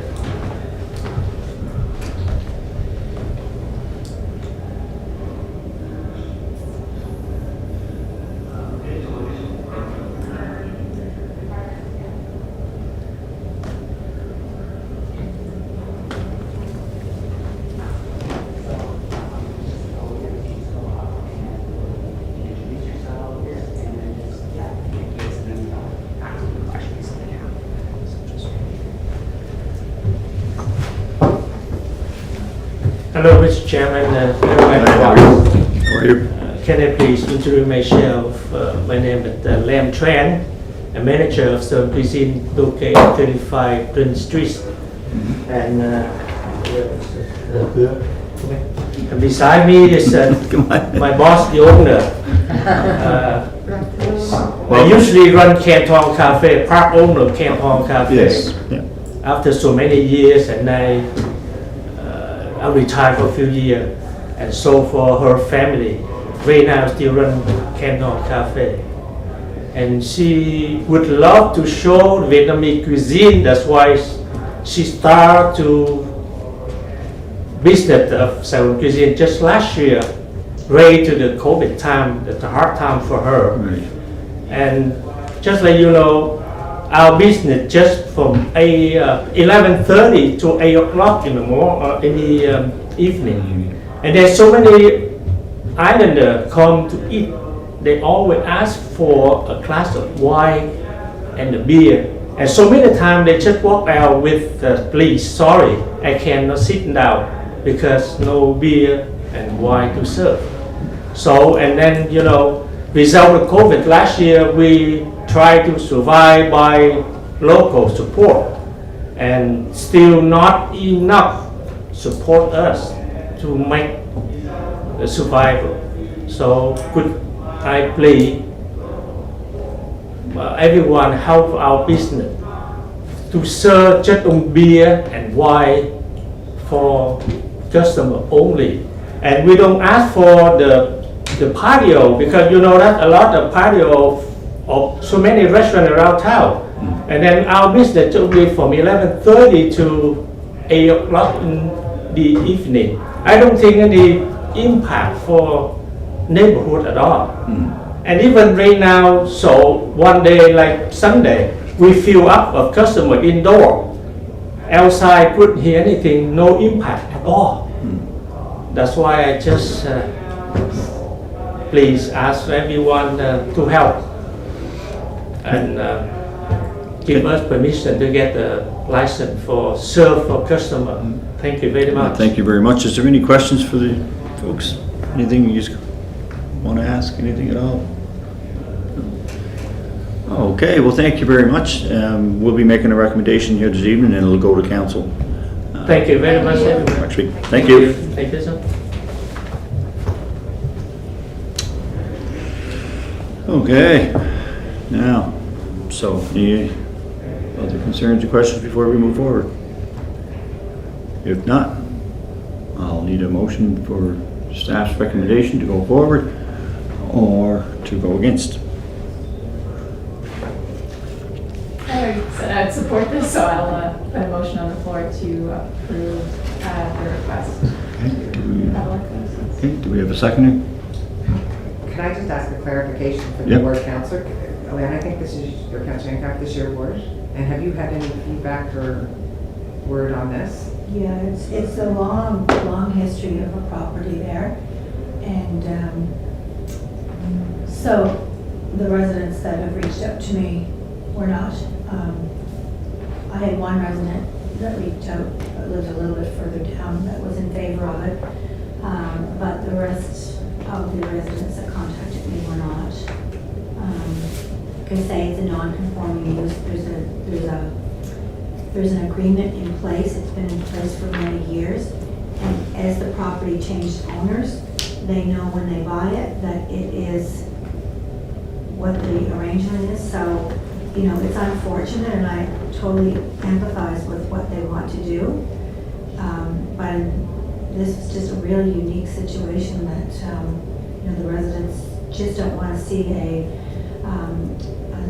property that's zoned downtown residential to have a liquor there. It's a tough one. I feel bad for them. Yeah. Okay, so I still need a seconder for the motion to move forward. Anybody want to second it? Second. Okay, second by Basil. All those in favor to go against staff's recommendation? You guys, okay. So to allow the liquor license. All those in favor of that, please put your hand up. Basil, you're in favor, yeah. So two in favor, and those against? 1, 2, 3. So 3 to 2. Yeah, 3-2. Yeah. Okay, so. 4. Oh, 4, sorry, yeah, 4. Right, 1, 2, 3, 4. Okay, so, You do need a motion to accept the staff. yes, that's right. So that was denied, so now we need a motion to go with staff's recommendation of denying the liquor license, so I'll need a motion for that. Deny it? To go with what's that, yeah. We already, we shot down the motion that was in the floor, which now I'll is. move to deny, to accept staff's recommendation. Right, okay, and I'll need a seconder. Good, Lana, moved by Julie. All those in favor of that motion, please put your hand. 1, 2, 3, 4. And those against? 1, 2. Okay, thank you very much, everybody. Thanks, Alan, for that. 25 Greenfield Avenue. Robert, you got another good one. Paid the big bucks. All right. So This application is a lot frontage variance request, so it's a major variance. And it's just to reduce the required lot frontage from 18 meters to approximately 16.9 meters, so from 59.1 feet to 55.9 feet, to permit the subdivision of a corner lot for the purpose of constructing a single detached dwelling. So if I'll just bring kind of the board. So this is the corner lot. There's an existing house and, Sorry, Bob. I'm back in. You're allowed. Sorry, we should have chased you down. So just to give Yeah. Ms. Haney a recap, this is just a lot frontage variance to permit the subdivision of an infill lot for a single detached dwelling. So they're going from 59.1 feet, which is the required lot frontage, to 55.9 feet. So the subject property has an existing house, dwelling here. There's an existing shed with what appears to be an older access point here.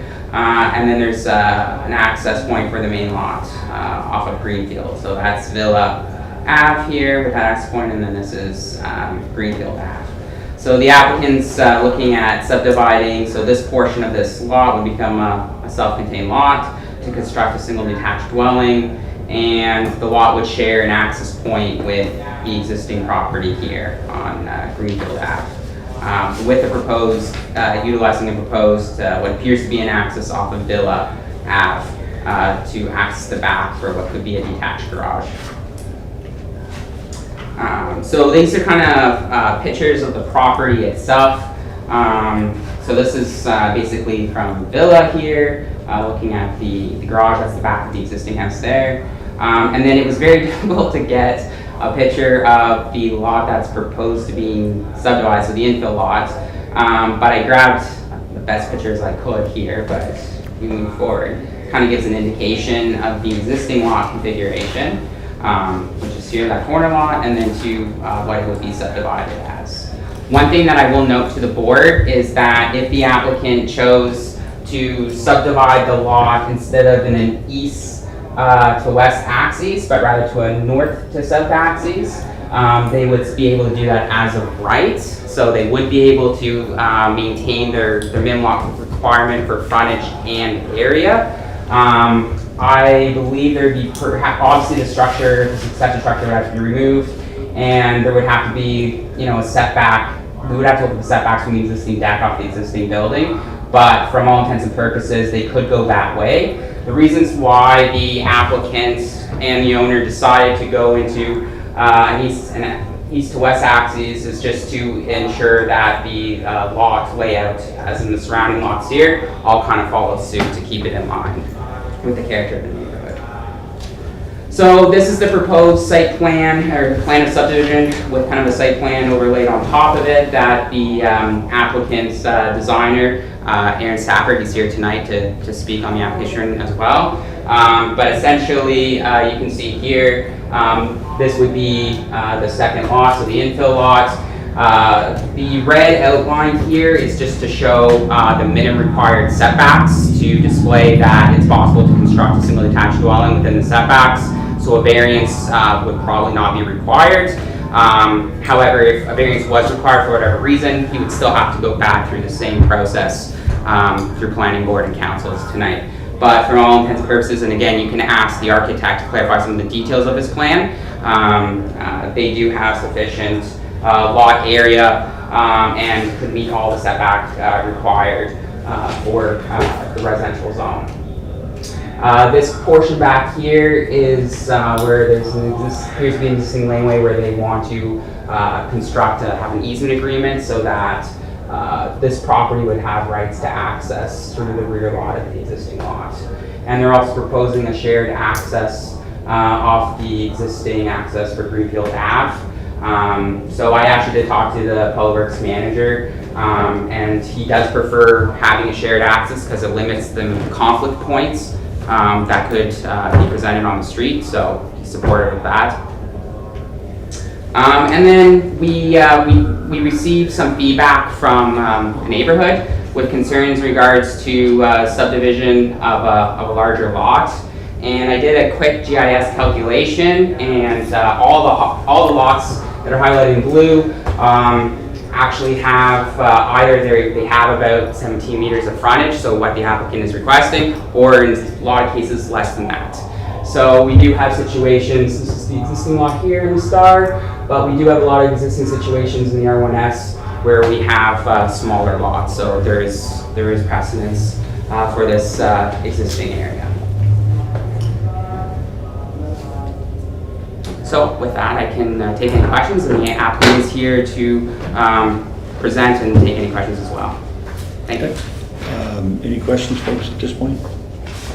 No? Basic? Yeah. Through the, Chair,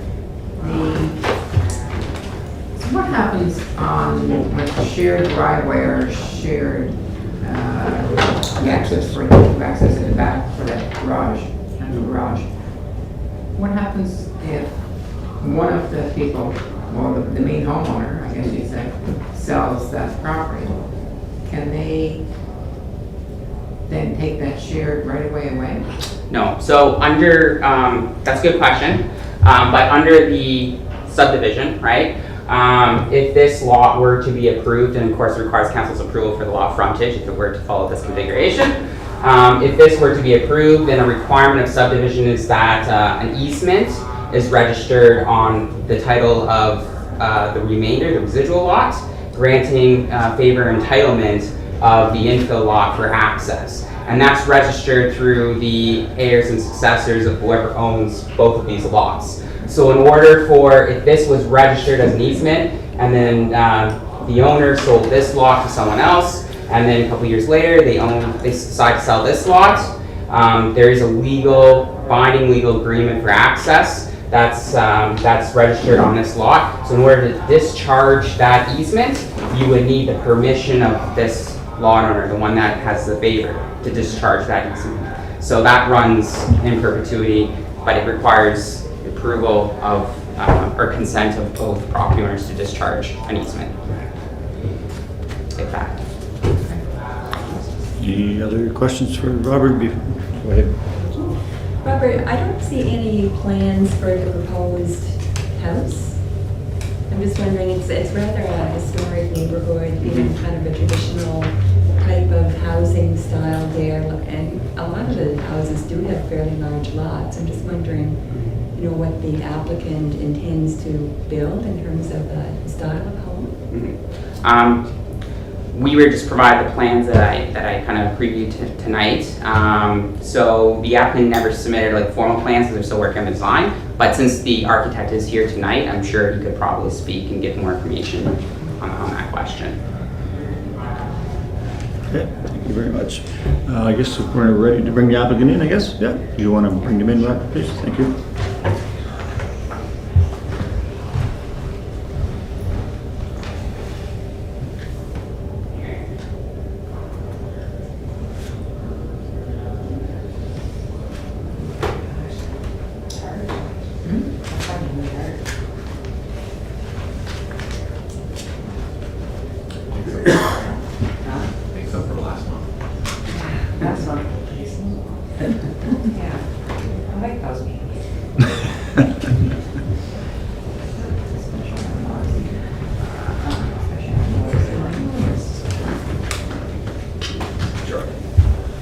Hello, folks. Welcome to the planning board. How are you? Great. How's everyone tonight? Pretty good. So, 5 minutes you got?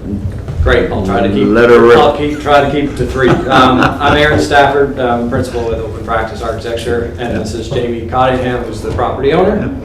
So, yeah, I guess 3 concise points I think that I'd like to make. So first, when Jamie approached me, they said, look, we know we can subdivide this property as a right running on the north-south axis that Robert already explained. However, the orientation of the house, when you look at the house and the internal arrangement of the house, is that it faces, you can see where the deck is, it faces the backyard. There's an existing garage building there that really creates the kind of buffer or backside to that property. And so we're here to look for a minor variance, major variance, however you want to describe it, 3 feet, 3.5 feet of reduction of that street frontage. So in at a really high level, I guess, under the zoning bylaws, under section 4612.2, there is an allowance for council to allow for the subdivision of a single lot that is either less area or less street frontage. So we have less street frontage. However, the two lots, both the remaining lot and the proposed lot, are approximately 50% larger than the lot area requirements. So I don't consider this a really big ask in terms of they're not undersized lots that we're creating. In fact, they're 50% larger than what they need to be. The other two components, I guess, to explain the shared driveway and the easement, because the property is only 55 feet wide, even if it was 59 feet wide, which is allowed by the zoning bylaws, what you often see with an infill property is most people want a garage. By the time I take 6 feet off both sides of the property, what you end up with is 30 feet of building, 20 feet of garage, and you're going right to the sides, the 6 feet side yard setbacks of both of the properties.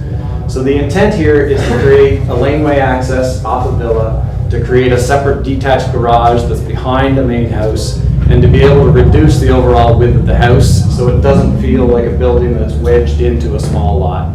So the intent here is to, I think, both from, I guess, the intent of the architect and the intent of the owner, is to create an infill development that feels appropriately sized for the lot that we're creating and doesn't feel like something that gets shoved in and is inappropriate, both in scale and setback context. So I think those really summarize the points that I'd like to make to the planning board. If Jamie has anything you'd like to add, you can, but I'm happy to answer any questions. Yeah, thank you very much. Do you want to ask a question? Yes, I wondered if you could just speak about the proposed design of the house in light of the surrounding neighborhood and how you anticipate it will fit with the neighborhood. Sure. The simple answer is we have not started the design process on the house. However, given the official plan, I know it's not in the 500 lot, but obviously it's a heritage area. I think the intent is to design a house that fits with the neighborhood in scale, materiality, context. But really, until we either have approvals for this variance or we proceed with the subdivision in the opposite direction, the energy and time into designing the house didn't seem to make a lot of sense. Does that answer the question? Yeah. Yes. Yeah. Basil? So, is it the owner's intent to build the house or to sell the house property and then let somebody else design and build the house? Oh, no, we plan to build and retire there.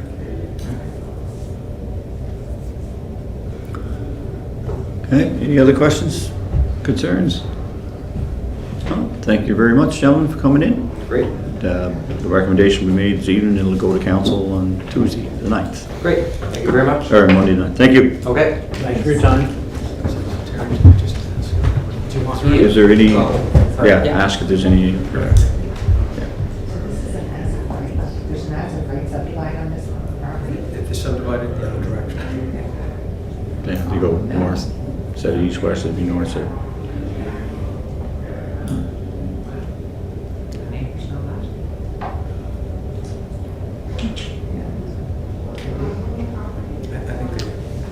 That's an as of right. It's a pretty good size. Well, I think the mayor asked me 2 questions, but somebody can take them. It's a pretty good size property.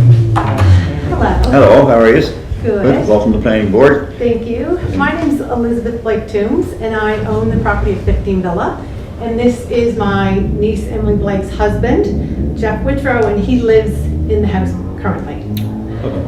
I made notes just to read so I wouldn't ramble. No offense to the ramblers of the day, but this works better for 5 minutes. Yeah, okay, I'll read that. So again, my name is Elizabeth Blake Toombs. I'm here today representing the 4 generations of Blakes who have continuously lived at 15 Villa Avenue since 1922, so 99 years. And I want to thank you for giving me the opportunity to be here and discuss the application for the proposed subdivision plan at 25 Green Street, of which we are strongly opposed. The nearly 400-page document that contains details of the applications you've been asked to review seems daunting, and so I can only assume that you rely heavily on the planning department to provide you with clear, concise, and complete facts regarding each application. We don't feel that this has happened with this application. As your summary states, property owners within 100 meters were sent a copy of the application for the subject property, soliciting our written comments for or against the proposed variance with the deadline of July 30th. My sister and I, we own the property together. My dad was smart enough to put it in our names 20 years ago. My sister and I wrote a letter opposing the application, and our concerns were in fact included in the summary you have, albeit whittled down to 3 bullet points in the summary. The document states, at the time of the writing this report, the department received 1 letter, but as you will see in the attached letter from Alan Campbell and Alan Morse, stating their opposition and justifying their opposition with detailed concerns about safety for children, residents, vehicle speeding, the historical integrity of the area, and inconsistent messaging from the Planning and Heritage Department. Her letter was received by the city Friday, July 30th at 10:43 a.m. As well, there's a 3rd letter attached by David Keedwell, who lives at 23 Greenfield Avenue, and he raises concerns that more information should be provided regarding the development. I just wondered, does the planning department value the concerns and issues raised by property owners who provide input? I only ask because it appears the document that is signed by Mr. Zilke, I hope I'm pronouncing that right, and Mr. Forbes, encouraging planning board to recommend the variance, was prepared before the deadline had passed for property owner submissions. I would welcome information to the contrary. But let's continue. The planning department are encouraging planning board to recommend council approve the request for 1 major variance. That's your wording. To reduce the frontage from 18 to 16.9 meters. And just in an effort to be factual, the letter we received referenced a variance from 18 meters to 17 meters. Not a lot, I realize, and a clerical error possibly, but inaccurate. Believe me, I'm not going to waste your time nitpicking every little thing, but it's important, we feel it's important that there's a pattern of inaccuracies related to this application. Your summary then details all the ways in which this application fits within the bylaw regulations. On page 5, or 121 possibly, bylaw regulation 46.12, or it's actually 46.12.2, states, and this is in your summary, council may approve by recommendation of planning board the subdivision of a single infill lot that is undersized in lot area and or lot frontage, and that meets the average lot size. More importantly, the last sentence, such infill lots are to be used for single detached dwellings only, or for 2-unit dwellings where permitted. This is not an infill lot. This is a lot that already has a home. Yes, it's large, but it's not an infill lot, so it can't be considered an infill lot. And is it already being used to house a single detached dwelling? And if it was already subdivided, this bylaw could apply to the vacant side. But as the lot exists now, this is not an infill lot. Therefore, the planning department cannot be allowed to use this bylaw in justification for the leeway they would need to warrant a lot frontage reduction from 18 to 16.9, because this currently doesn't apply. If the planning department has no other justification for approving this variance, the application needs to be denied. In fact, if this is accurate and we're right, it never should have gotten this far. It never should have gotten to the point where neighbors and friends were pitted against each other. I just want to talk about the parking and access that's on the summary. The summary table under positives suggested that proposed parking meets zoning bylaw requirements and will generate limited impact on Greenfield Avenue. I'd like to get a copy of the traffic study that led to this conclusion, because property owners who wrote in have said that the parking and driveways are already concerned, and in fact traffic has been steadily increasing with the new 3-way stop at the end of North River Road, which encouraged more drivers to sweep across Green, Villa, and Churchill on the way downtown. The planning department also does not know how many people or vehicles could occupy a home built on this proposed lot, and therefore, without proper research, the statement is factually not supported. Again, under your heading Parking and Access, it says the proposed infill single detached dwelling will be served by a shared driveway with the parent parcel 25 Greenfield Avenue to limit vehicular access on Greenfield Avenue. So they're saying that the shared driveway will be limited in use by the current resident of 25 Greenfield. It's hardly robust. And I'm not sure how that would be enforced. More importantly, how does a shared driveway meet the requirements established by the zoning and development bylaw as it says it does? If you take your magnifying glass and look at attachment B, which was also provided in our property owner letters, to see the access off Greenfield Avenue. First, we'd like to challenge that this meets the bylaws as suggested. We feel you are using the term shared driveway to mean something different than what the bylaw means. The bylaw is referring to a driveway which two properties share equally to access their lots. Whereas the proposed driveway is simply a double-wide driveway straddling on top of the property line. Bylaw 17.10.1 says surface parking is not permitted in the front yard setback. The current piece of driveway would be exempt from this bylaw because of age, but the bylaw should apply to the proposed new piece. Bylaw 7.10.5 says the shared driveway and curb cuts must be only a single car width until the driveway extends beyond the front facade of the building. What they are proposing is a double-wide curb cut and a double-wide driveway immediately off the street. One more, sorry. 7.10.6 says the parking lots cannot be located in the front or flankage yard. The current driveway fits 2 cars. If they double that, then they have 4 cars parked there on a giant square of asphalt. This seems like a parking lot to me. Nowhere else in the residential area can I imagine a giant square, 3,000 square foot, possibly, of asphalt attached directly to the street by a double-wide curb. If we consider the shared driveway as it is presented visually as 2 new skinny strips of asphalt abutting the property line, then why are these not subject to setback bylaws? If someone wanted to put an asphalt sidewalk directly on top of the property line, they would be denied. Everything about this idea and the idea that it fits within the bylaws needs to be thoroughly reviewed.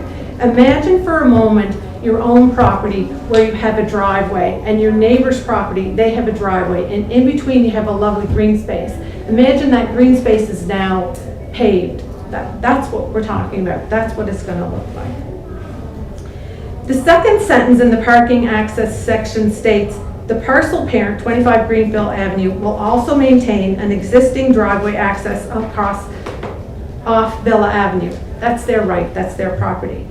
So when I ask you to once again look at attachment B where you can see the driveway in red, the very fine print says, proposed easement allows for access to detached garage at the back of lot 21.2. But above, they're saying it's going to be used for their own driveway. And then on the diagram, this is when they talk about the easement. The letter that the people in the 100 meters got talked nothing about the easement. It was on the diagram that was attached, but it was never talked about in the letter. I see no mention of the easement in any of the documents and only on this diagram. Is it still a requirement of the city planning department to have applications for easements where one property owner has the right to cross over someone else's land? Why is it not mentioned in the application, or was it the intent to leave this off to clean this application and once approved, submit a second application for an easement? An easement like this is fraught with complications. Will there be legal agreements between lots? What if the current owner or future owner revokes the easement? At that point, the proposed 25-2 would be left with only a half of a shared driveway or parking pad to use as parking. A shared parking pad, if rejected, would mean that this proposed property, would be left with zero access to off-street parking. So, this is not what I do, but why I am here is because my family of 4 generations felt the need to bring these inaccuracies, omissions, and mischaracterizations to Planning Committee's attention. We feel it's vitally important to get the decision on this application right especially because the planning department has found no shortcomings other than the variance itself, which they are encouraging to be accepted. No shortcomings despite the concerns identified by property owners and the irregularities surrounding this application. As the planning committee, I know you work hard and spend long hours of your time in an effort to bring good things to the city of Charlottetown and want to endorse, approve, and sign your name to applications that do just that.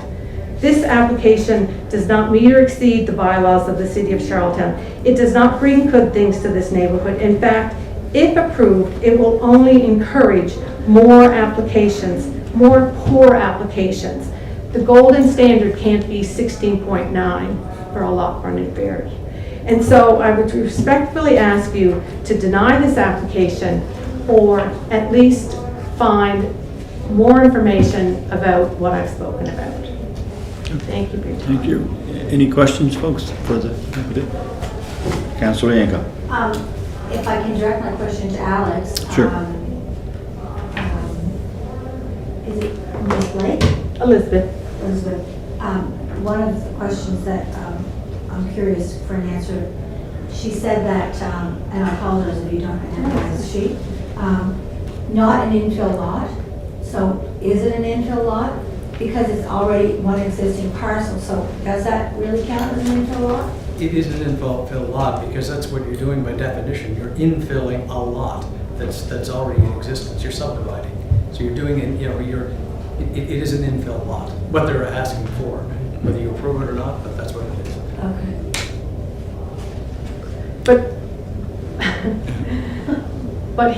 But the planning department have based their ability to reduce the lot frontage, that it's an infill lot. So yes, I agree, when it's subdivided, that vacant section will be an infill lot. Right now, it's one lot with a home. So if you look at the definition that is used in 46.12.2, it's saying that the vacant lot can be used to have a single dwelling or a double dwelling if that's the zoning. But this already has a single dwelling on it, and it's not, it's one lot, it's not already defined. That's what is being asked for. So I challenge the fact that that can be considered an infill lot because it already has a single residential dwelling on it. And I'm not saying that, I'm saying that it just needs more, like, this is for me going through the bylaws and regulations, and like, my gosh, like, it's like the tax law, I understand, it's very confusing, but it just begs the question, do you have the information to approve this application? As we see it, it could be infill, but it currently is not. If you subdivided it, that's one step, and then the next step is to utilize the infill. It's not currently infill. This is not a vacant corner with its own separate lines around the perimeter. Right, but you can't, planning department can't use the leeway that an infill lot provides them in asking for a reduction. So if they have another bylaw that allows them that leeway, then that should have been what was put forward. I'm just saying that I don't think that this gives them that leeway. Oh, sorry, Councilor Yanko. One other question. You discussed before Elizabeth came in, I think, in someone else's question, that there's already an existing and as of right build that could be there.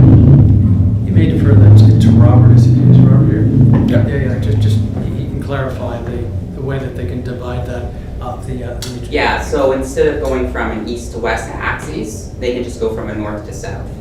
So basically, instead of dividing the lot where it follows the same lot pattern along the street, they could just reverse it. If you look at the diagrams right there. They can do that without sending any letters to the neighbors? Correct, that Just would be as of of right. Yeah, just building permit. So it would fit all the setbacks and everything. Subject to review of the plans, if they met all required setbacks, then it would be as of right.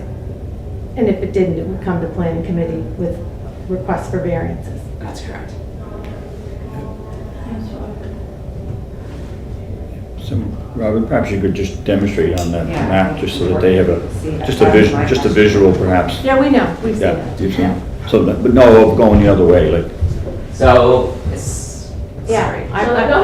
Yeah, we saw it, I know them, and I So this headed the is other the way, east I realize. to west axes, and then this would be north to south. Yeah. So instead of dividing line there, it went like through there. Yeah, I have a copy of the diagram, I'm familiar with it. So that would be as of right with no request to come here. That's, Correct, because they would meet the minimum lot frontage and area. And They'd have to tear down the garage or something, did you say they'd have to remove? the garage would have to be removed.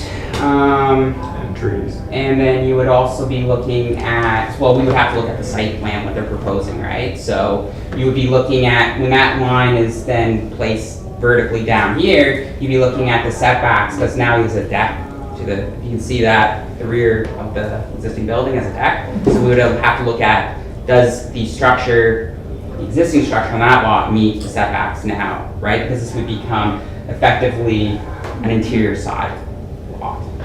So we would have to do a review and they would submit plans and we'd have to go through a building permit process for that. thank you. Thank you very much for coming in. Thank you. Good, thank you. Thank you. Just ask Robert for something. Yeah, Robert, anybody else? Sure. Thank you. we're gonna have to defer some other stuff for that next section. We're at number 5. He's going slow.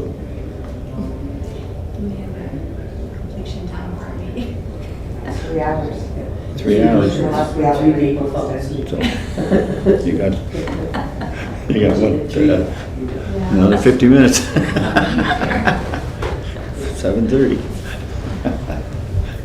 And then, And by then, you've got no The brain power. applicant's Slides, 3 hours. consultants here just to speak to. Actually, we shouldn't be, so sorry. no, I don't think we can do that, I don't Yeah, think. right, we were, sorry. Yeah, yeah, just a one kick at the cat, I think, yeah.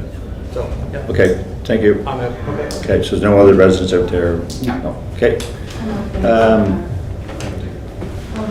Just an observation, so if they build a house on that new portion, on Greenfield, Mhm.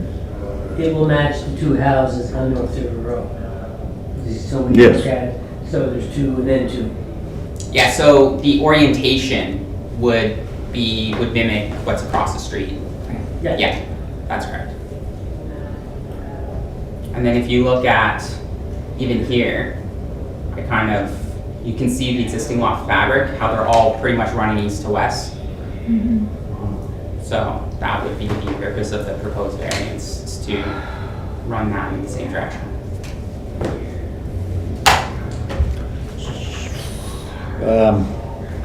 Are we all comfortable with where we're going? Like, she seemed to have a lot of issues with bylaws, and I don't know how well she knows her bylaws, but are we comfortable moving forward? Like, I am. Right. I think Robert's Yeah. report. I just wanna make sure that- I've read Robert's yeah. report, I'm Yeah. comfortable, I think Yeah. Robert's comfortable. Okay. Yeah, Good. the Okay. provision's clear that this variance allows for the subdivision, and it says it right in the first paragraph, is that subsection she quoted, subdivision of an infill lot. So subdivision, i.e. meaning that the creation, that would lead to creation of infill lot, which this would be. And then in regards to the parking and access, I've looked already, discussed this with Public Works, and we would not require a traffic study for a single detached dwelling to be infilled on a local street. Oh, yeah, okay. Okay, so, sorry, Julie. Comment, sorry, and I think we got into this with a couple of other applications and stuff since we became into this field. But that clarification, that interpretation of our bylaw can be pretty fuzzy. Yeah. I don't know if there's ways we can do better to make it a little bit clearer so that it's not so fuzzy, because, this is where you get into the, like right now, I'm so confused around everything. Well, you're hearing two It's sides. tired, but- Yeah, you're hearing two sides, yeah. Yeah. But I think, at the end of the day, your planning staff are here for that reason, right? Oh, I know, I To do, give us I that, understand that, I just. but you gotta take it for that and what it's worth. Yeah. Okay, so the recommendation is for council to approve, so do we have a recommendation here? If so, we need a motion and a seconder. I'll put a motion that we recommend staff's recommendation. Okay, and do we, I'll second. and seconded by, okay, all those in favor of the motion, Put your hand up, please. 1, 2, 3. Okay, and those against? 1, 2, 3, 4. Okay, so that's been defeated. So now we'll need a motion to not to recommend the staff's recommendation and not to approve the request. So do I need to have a motion for that? We just gotta make a motion. So we said we're not agreeing with staff, so now we need to have a motion saying we want to deny. Okay, well, I'll Yeah. put a motion on that. Yeah, okay, so we have a mover and we need a seconder. I'll second it. Councilor McCabe seconded. All those in favor of the motion on the floor, put your hand up. 1, 2, 3, 4. And those against? 1, 2, 3. So the motion is that this request will not be approved. That we don't recommend it approved, it still has to go to council. And goes to council from there. Yep. You sure can, sir. Okay, moving on to lot 18-2, Sherwood Road. Robert's up again. Since staff did not receive any objections to the road, it can be approved through the minor variance process, so staff can just approve that as a right. Okay, so staff just staff. So that's another one off the list. Another one off the list. Okay. Number 6, the 298 Houston Street. Request for a major variance again. Go ahead. I guess Evan, you got this, eh? Yeah. Yep. So, good evening. I'll be presenting on or should I wait for? He's coming right there. There you go. So we're just starting on. So I guess just explain 18-2 will be based, Bobby, on staff's recommendation. We don't need to deal with number 5. So number 6. Number 6 is the 298 Houston Street, and Evan's ready to present. And is this a request for a major variance or a minor variance? It just says variance. This is for a major variance. Major variance. Okay. Yep. So this is a major variance application for 298 Houston Street. The request is to reduce the required side yard setback from 1.14 meters to 0.51 meters in order to construct an addition onto the existing building located at 298 Houston. So this is the current location of the property. It's outlined here in red. It fronts on Houston. It's kind of near the corner. And down here you would have the, you can see kind of the tip of the ADL plant. And then further down to the southeast is Holland College. And this is firmly in the downtown neighborhood zone. The lot itself is quite small, with 0.03 of an acre, with an approximate frontage of 6.2 meters. So both the frontage width and the current side yard setbacks of the existing building are legally non-conforming because the existing building also infringes onto the side yards. So the Planning Heritage Department has no permit or subdivision history pertaining to this subject property, save for in the fall of last year, the city received a formal complaint stating that the property was unfit for human habitation. And upon inspection, Chief Building Inspector observed numerous interior and exterior deficiencies relating to the condition of the property. It was subsequently put up for sale and sold. So as I said, it was part of the downtown neighborhood zone, which is kind of out there in pink. All of the properties that are etched in the purple line are within the 500 lot area, so this property is firmly within it. And as it is in the 500 lot area, it's subject to additional regulations, including the proposed addition being subject to design review. This property is not designated as a heritage resource.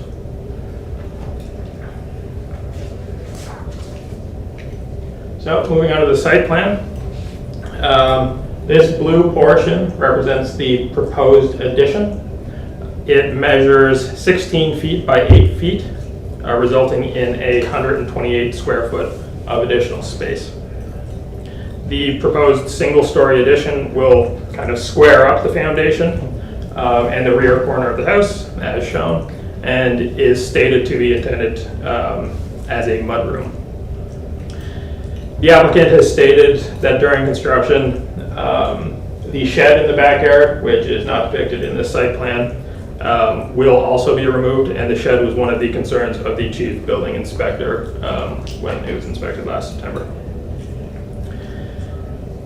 As shown, the proposed addition will be constructed flush with the existing wall of the building here, and that existing wall is a non-conforming wall as it is within the minimum side yard setback requirement.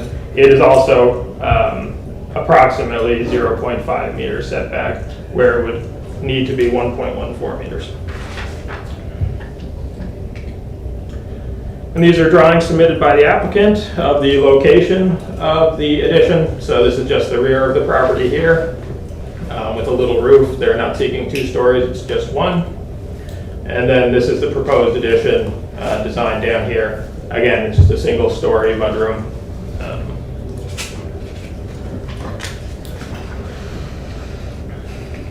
So in terms of the official plan, it is pretty consistent. The addition is not particularly major. It retains the single detached dwelling use, low density. It's not particularly intensive. And the proposed footprint that would happen is still similar to the scale of other residential dwellings in the neighborhood. And for the zoning and development bylaw, first and foremost, it is in the downtown neighborhood zone, and the side yard setback requirement is 1.83 meters, or the setback distance of the building in the abutting lot, whichever is less. And the abutting lot side yard setback is 1.14 meters, and since it's less, it's the one that staff are considering the minimum requirement. The existing lot does not have the required frontage of 10 meters, as is stated in the downtown neighborhood regulations, nor, again, do they have the required side yard setback for the existing wall. However, the foundation of this building is crumbling. It was one of the structural issues that were flagged by the chief building inspector last September. And one of the reasons that the chief building inspector recommended that the building be condemned. So the foundation has to be replaced one way or another to save the building. And the replacement presents an opportunity for the applicant to make, to just fill out, square up the foundation and the building a little bit. The proposed addition complies with all other setbacks and height requirements. Further, the addition is fairly appropriate to the neighborhood scale. It's not seeking anything 2 stories or beyond, nor is it looking to kind of go beyond what would be squaring up the building footprint. So public feedback was sought as usual, with notifications going out to property owners within 100 meters. We have not received any comments in support or opposition of the application. And then here are some attributes and shortcomings. I won't read them off, they're in the report. But basically, staff are encouraging planning board to recommend council approves the request to reduce the required side yard setback from 1.14 meters to 0.51 meters in order to construct the addition onto the back of the building. Thank you very much, Evan. Any questions for Evan? I just have a comment as the council for the area. You would have been the formal council for the area. That's what I was looking If at. anyone has been by the property, the person who purchased this is going to do a fantastic job, and it's certainly going to be a real improvement to the neighborhood. So I would definitely be supporting the staff's recommendation for this variance. Yeah, it's very much a good news story. Go ahead. Thank you. I'm glad to hear that comment, because my comment was I drove by the property too, and reading all the documentation and the fact that the building, the house is condemned, I couldn't see in documentation what else is going to be done to improve the property other than to repair the foundation and do this addition, which I think you said it's going to be mudroom. So I'm wondering, like, the state of the rest of the house, how is it going to be improved and made fit for human habitation? We don't have any further details at the moment on other improvements that are going on. The foundation is definitely a great starting point. But other items that were flagged by the chief building inspector included the shed, which will be removed, as well as just some conditions that were also non-structural in nature that were an issue prior to when it was inspected in September. I would personally feel better looking at if we have more information about everything that's going to be done to the house, because sometimes when applications come to us, they itemize all the things that they're going to do to improve a property, and I feel like this is lacking in that detail. I don't believe the applicant is here. I checked about 20 minutes ago and they weren't, but I can go out and check again. Yeah, I'm here just to check, make sure. The key thing is they'll have to get permits to do any work in there, and they'll have to adhere to those permits. So, whoever's bought that property, I've never talked to the owner, but if you're putting a foundation under it, you're putting a foundation under it for a purpose, so somebody intends to invest money in it. So It just seems incomplete though, Alex, when we don't have all that other information, but what else are they going to do? But again, it's just, the tricky thing for you folks is it's just yay or nay on that addition, and that's, that's all they're asking for is that addition. The rest of it, you may hold that in your mind that you don't like where the direction of it is, but these things are always just stay on the variance on that section, and if it extends beyond that section, it's really not relevant to the variance, right? The neighbor hasn't commented, so that is a factor, but the rest of the property, let's say they were just fixing, let's say they weren't doing anything with the property, that would still be up to staff or whatever the city would deal with it. So just always stay in the lane of what they're asking for. Is it too close to the line? If you feel that the answer to that is yes, vote no. But if you're not concerned about the width and all of those components, then the other side of that would be to say yes. You can always speculate. There's a million things that could happen beyond that, but you really have to just stay within the legal framework of what they're asking for.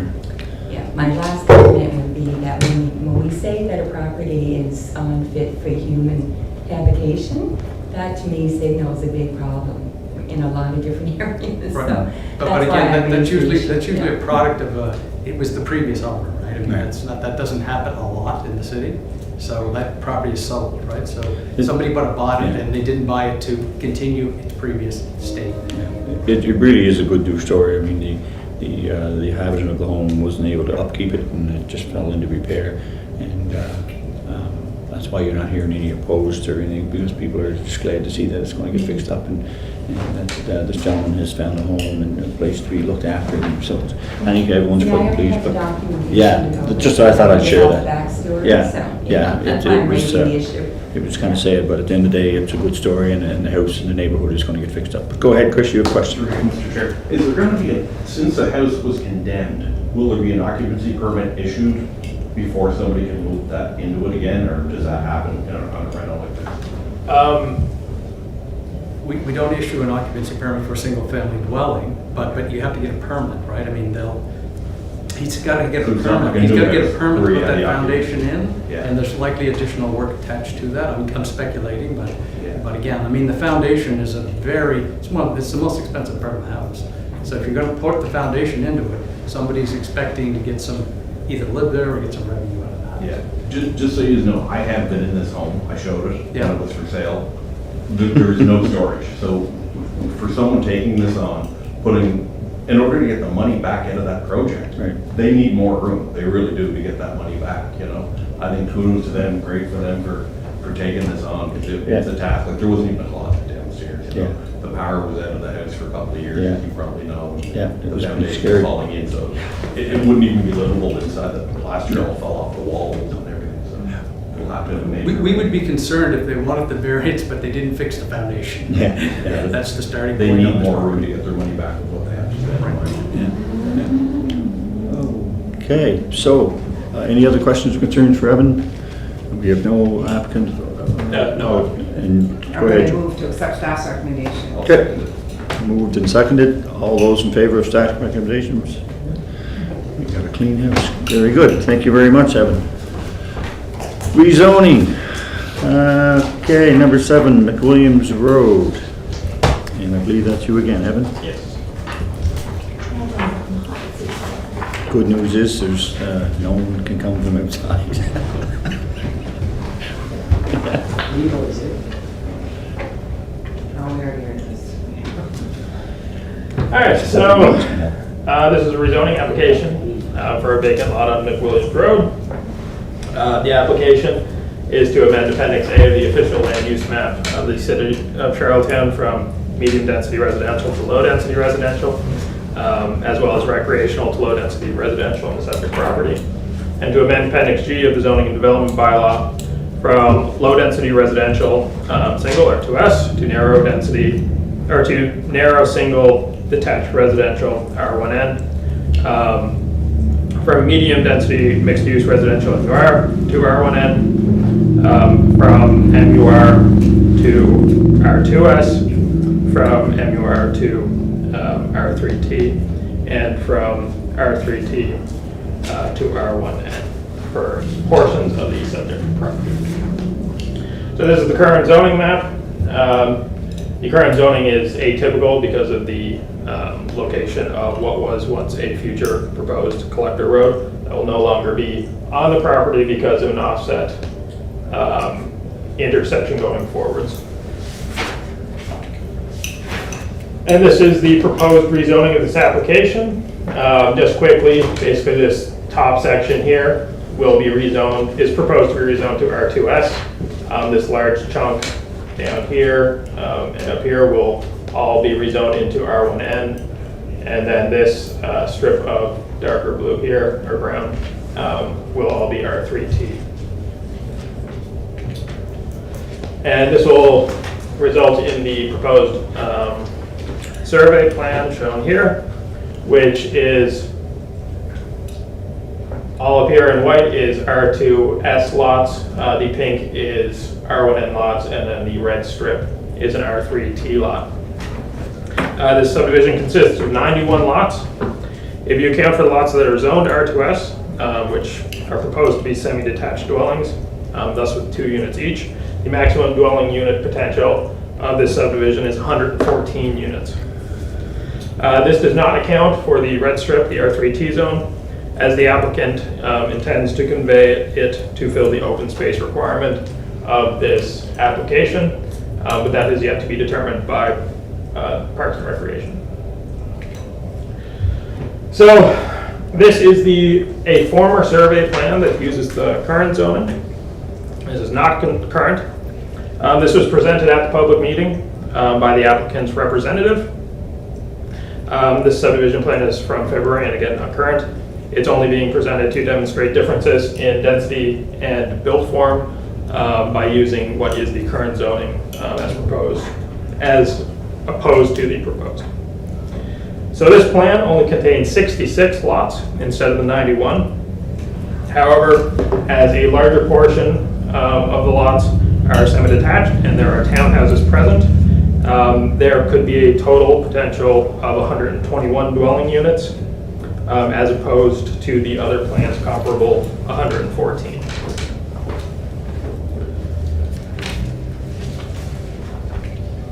So,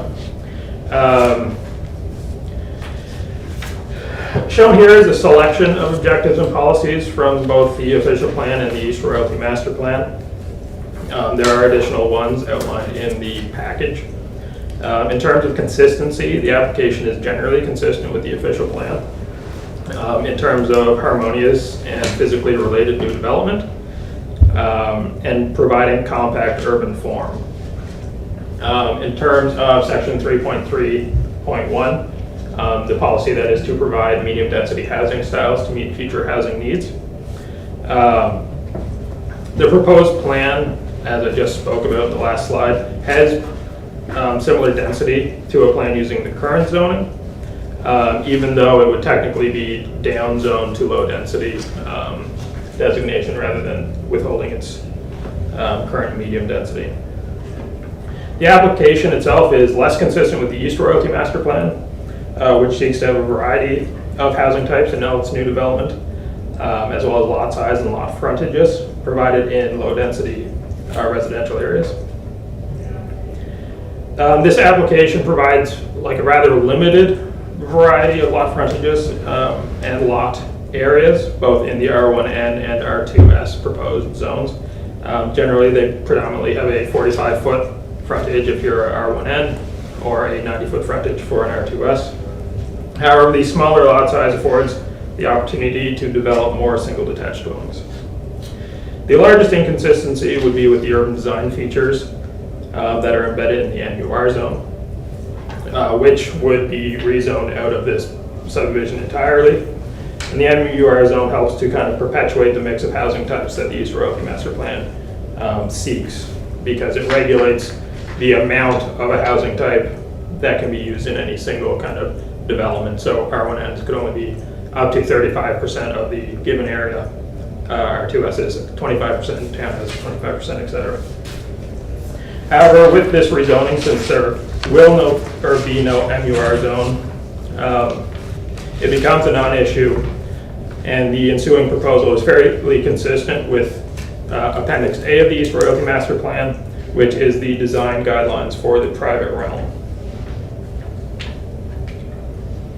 So, in terms of public feedback, we have not received any comments in support or opposition of the application from residents sent directly to Planning and Heritage.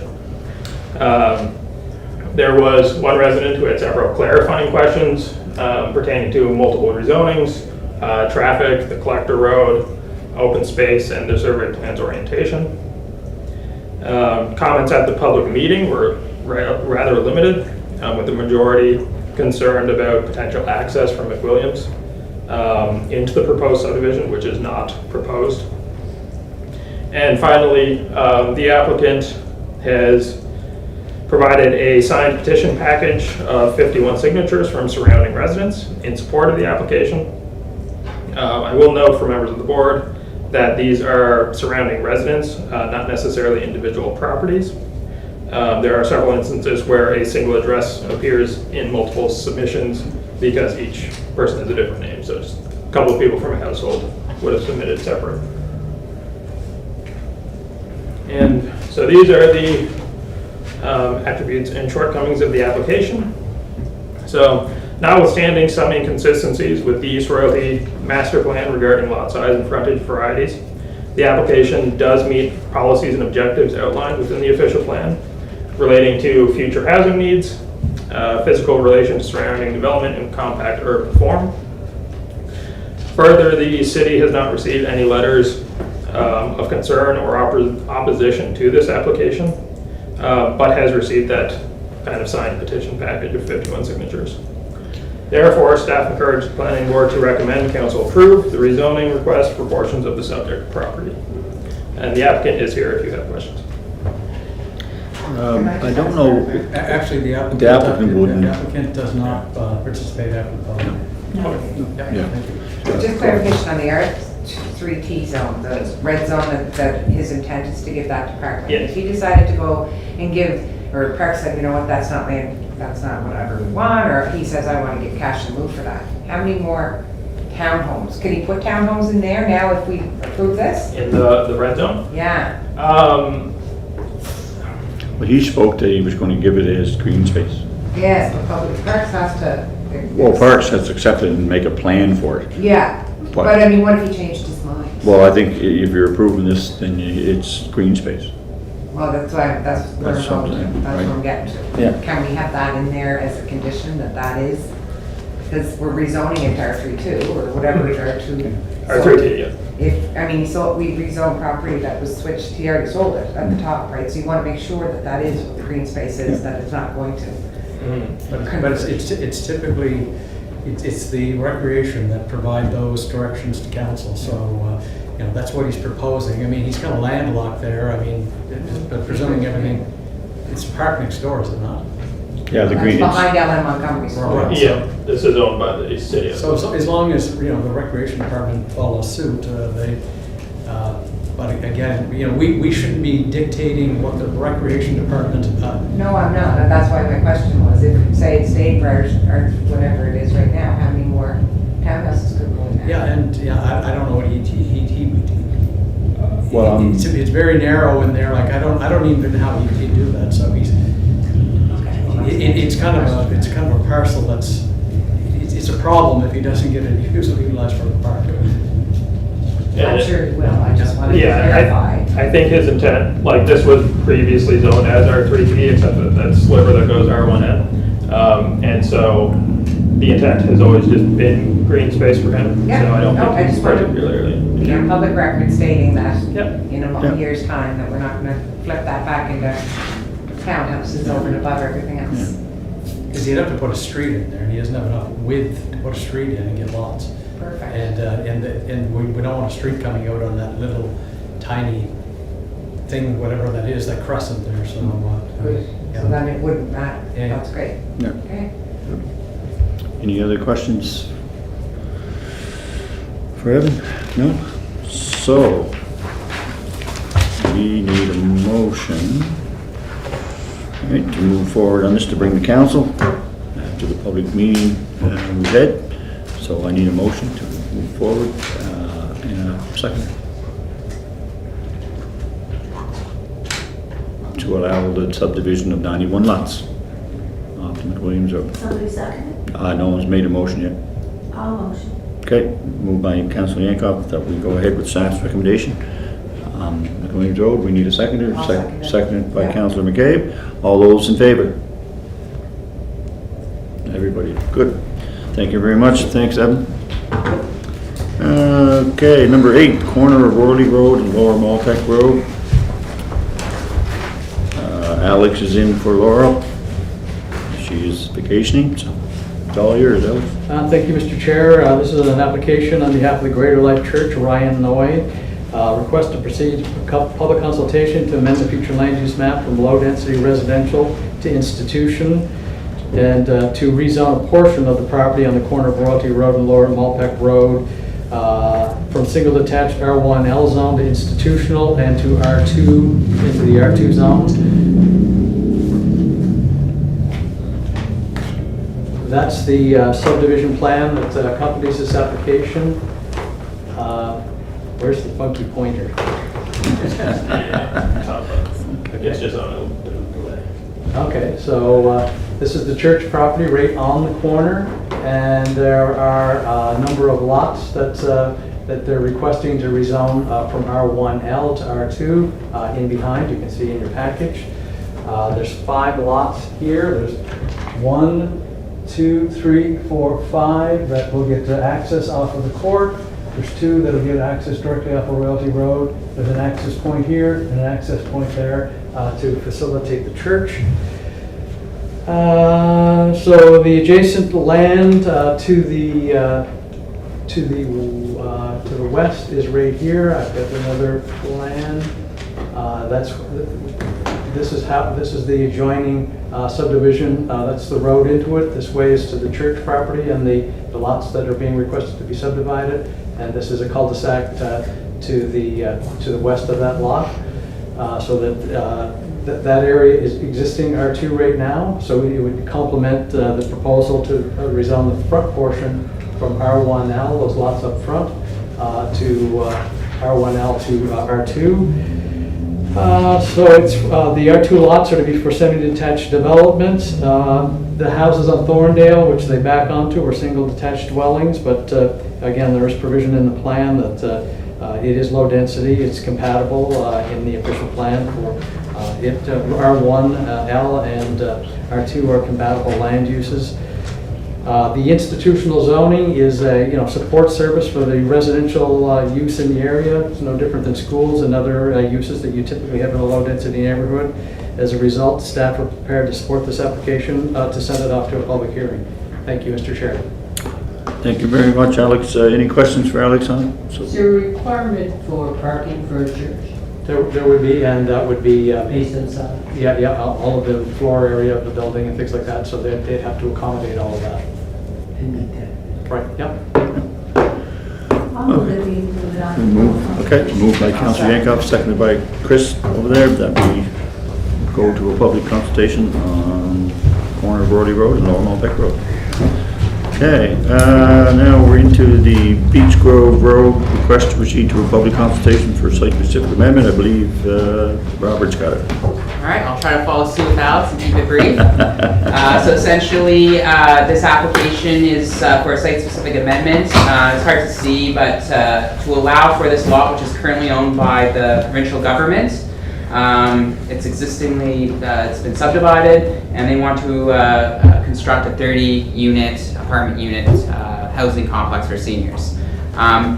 The reason they would have to go through a site-specific amendment is because the institutional zone doesn't allow for just straight apartment buildings.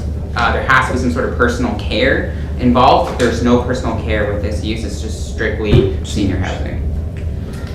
So that's showing the pictometry, the lot that's in question that would be developed. That's the approved subdivision that's been approved for our office this year. And then this is the proposed layout. As you can see here, they're proposing the 30-unit apartment on an angled plane view with the water, and then they have their parking situated here to the side. These are just the unit configurations. Like I stated before, they're apartment units, and then these are just some rough elevation renderings of the proposed apartment complex.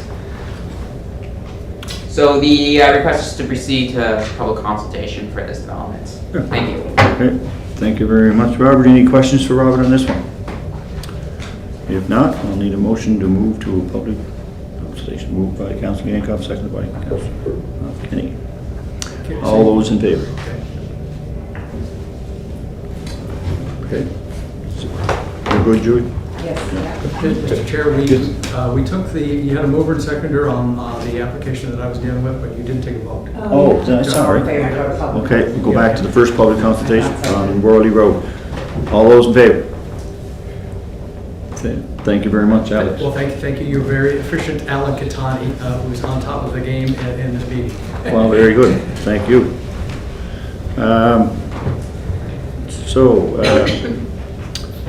So Beach Grove we did, right? We're good? Okay. 247 Worley Road, approved for site-specific exemption request.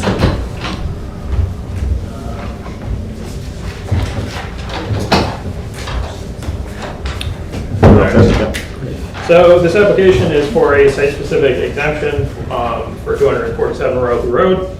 The application requests to amend Appendix C, approved site-specific exemptions of the zoning and development bylaw to allow for a commercial use, a automobile service center to be located and operated at 247 Royalty Road on residential property out of an existing accessory building. The proposed use is prohibited as a home occupation and currently not permitted in the single detached residential R1L zone.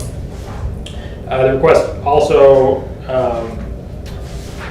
requests to amend Appendix A of the official land use map of the city of Charlottetown from low-density residential to commercial on the subject property to facilitate the site-specific amendment.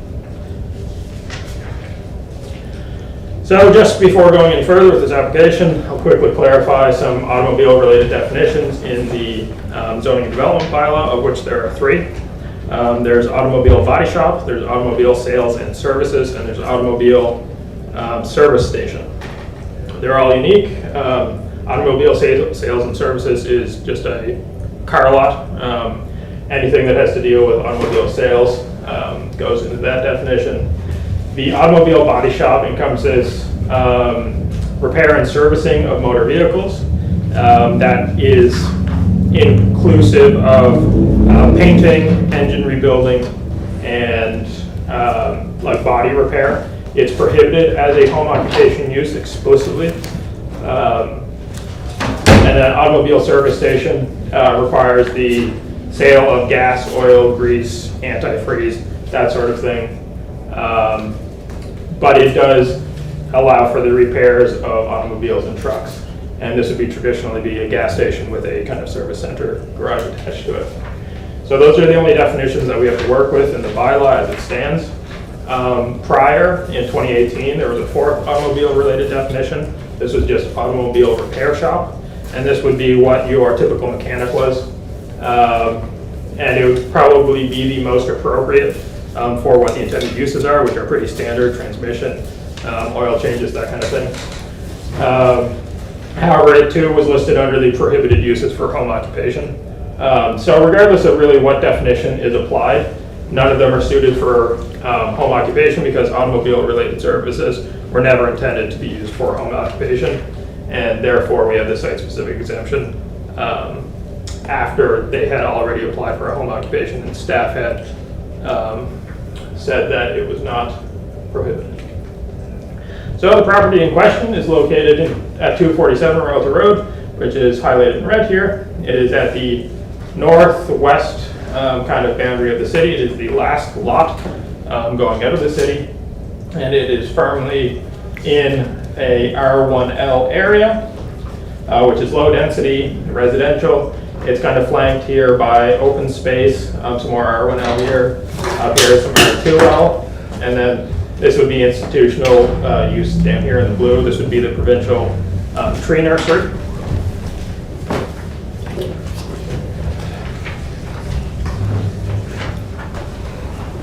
And then further south, just for context, this would be the end of the Charlottetown bypass. And then further down here, this would kind of be the commercial areas on Capitol Drive and the industrial business park. So moving on to the analysis of this application. Section 3.11.1 deals with site-specific exemptions, and it has 4 subsections on what council may consider when approving a site-specific exemption. So let's go by them one by one. The first subsection is the proposed site-specific exemption is not contrary to the official plan. The proposed exemption is contrary to the official plan because any automobile-related use is considered a type of commercial or even industrial use, which opposes the low-density residential designation of the neighborhood. Therefore, an official plan amendment has been filed in conjunction with the application to change the low-density designation to commercial designation. So you kind of have a commercial property in the sea of the R1L low densities. So the second stipulation is if a proposed use of land or a building that is otherwise not permitted in a zone is sufficiently similar to or compatible with a permitted use in a different zone, council may consider it. And so the property is currently zoned R1L. Uses permitted in the zone are single detached dwellings and modular homes. Automobile-related uses are permitted in other zones in the city, obviously.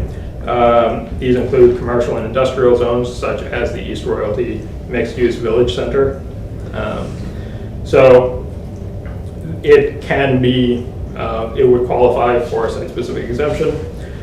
Then the third clause is council may consider rezoning a property and restricting some or all of the permitted uses within the zone with an exception of the proposed use under consideration. A full rezoning of this property would be the best course of action to allow for an automobile shop. However, rezoning to a commercial or industrial zone for an automobile use would jeopardize the residential use of the property. A large issue with this application is that it's attempting to have 2 separate conflicting land uses occur together on a single property. And then the fourth section of 3.11.1 is that the proposal does not undermine the overall integrity of any given zone. It is in the public interest and is consistent with good planning principles. And this staff have found that it is also contrary to. The proposal undermines the overall integrity of the zone that is currently in, the R1L zone, because it, coupled with the official plan's low density designation, establishes that this neighborhood was only ever intended for low density single detached housing. The zoning development bylaw does not even permit for more intensive or dense residential development, like semi-detached in this area, and this application is seeking to further intensify this to commercial. So further, it is not consistent with good planning principles either, as the commercial use jeopardizes the residential use, could cause noise and other nuisance, and and cause traffic in the low-density area. And aside from the site-specific exemption regulations, there are additional regulations that would prohibit the use of the existing garage as a home occupation. That would also have to be exempt as part of this application. So these would be 4.12, the allowance of a main building, or one main building only on a lot zoned R1L. So an accessory building, which is what the garage currently is a detached structure in nature. It's located on the same lot as a main building, the main dwelling, and its use is incidental or secondary to the main dwelling. That's the definition.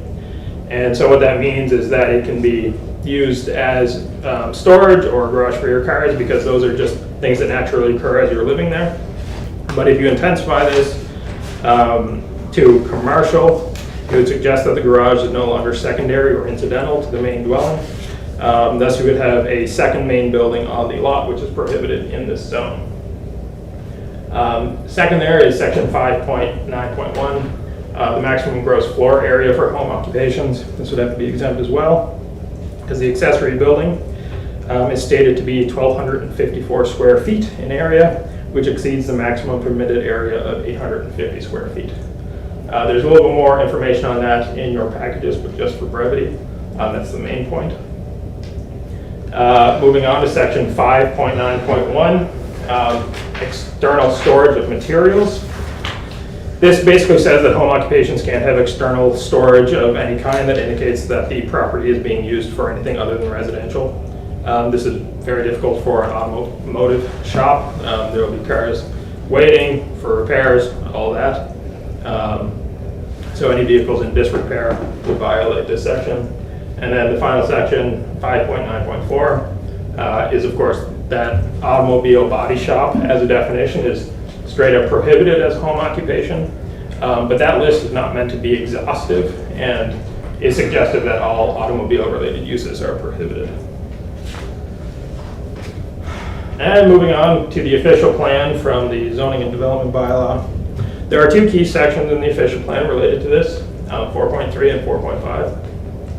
So 4.3, and I'll just read this quickly, is that the designations of the major commercial suburban center and the suburban neighborhood commercial center are designed to reduce the land use conflicts which arise from scattered commercial development through the city, and to encourage the establishment of a mixed-use center which will serve the needs of the residents in Charlottetown's suburban and rural neighborhoods.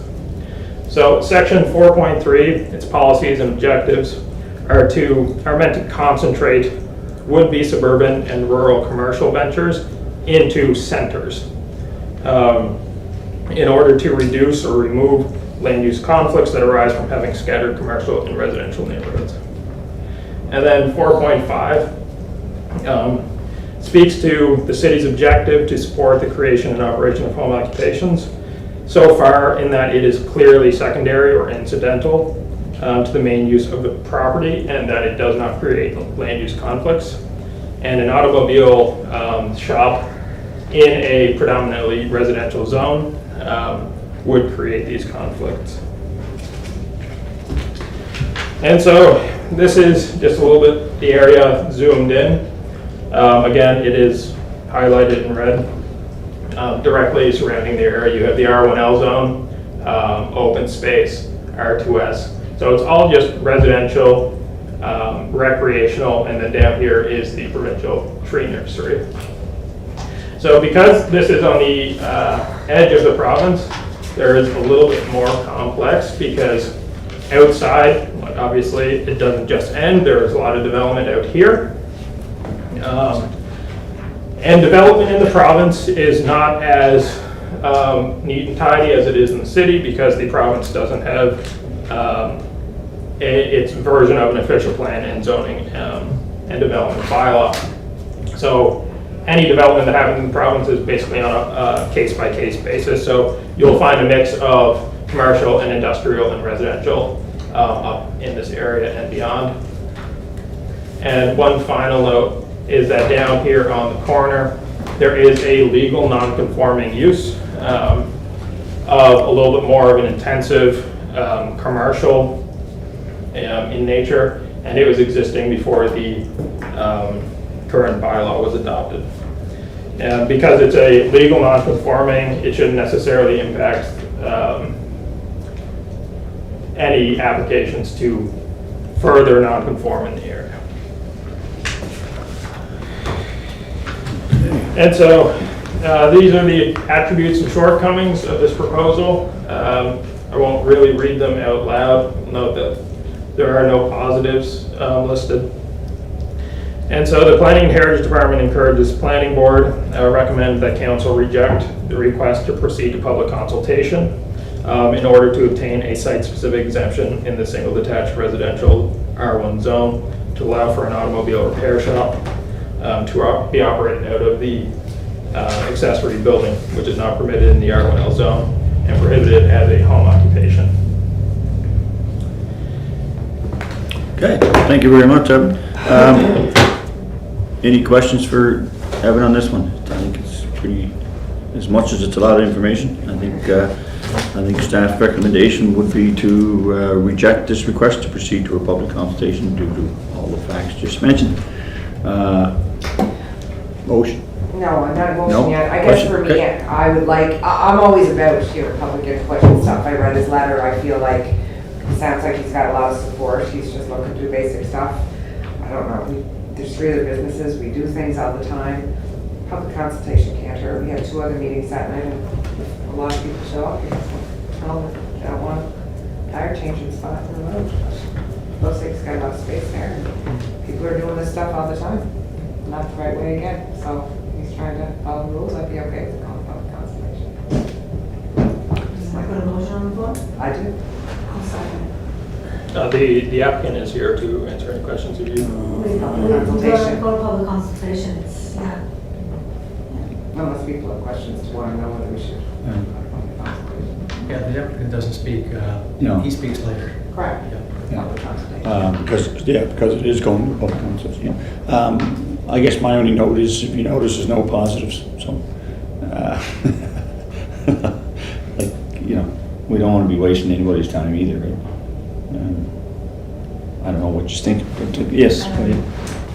Just a comment around public consultation, and I think it helps us make a decision. Mhm. It's not, like, if we don't go to public consultation, we don't know what the feedback is from the public, so.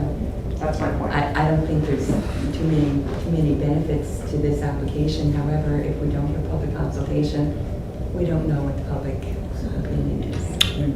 But the rules are pretty clear, right, in an R1 area.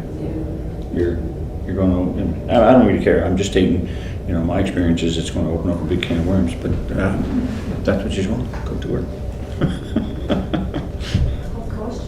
So, motions on the floor to go to a public consultation, so, or do I? Reject staff's recommendation. Yeah, so to reject staff's recommendation.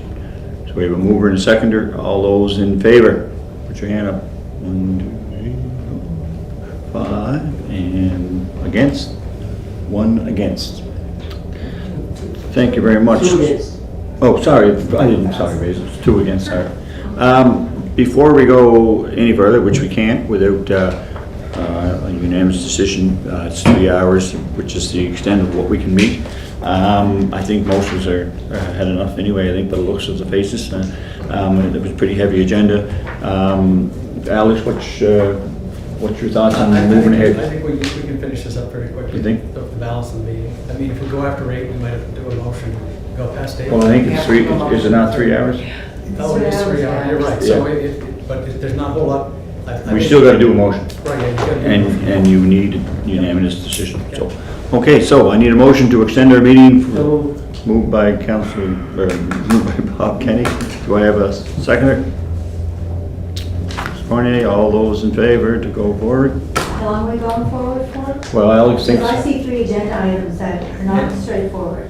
Yeah. And I would like to make sure, my head is full of the amount of. I don't want to make a fast decision just for the sake of getting out of here. We were gonna meet, I guess my only, look, it's up to you, it's your board, that there is somebody that's been waiting here on the next item since 4:30.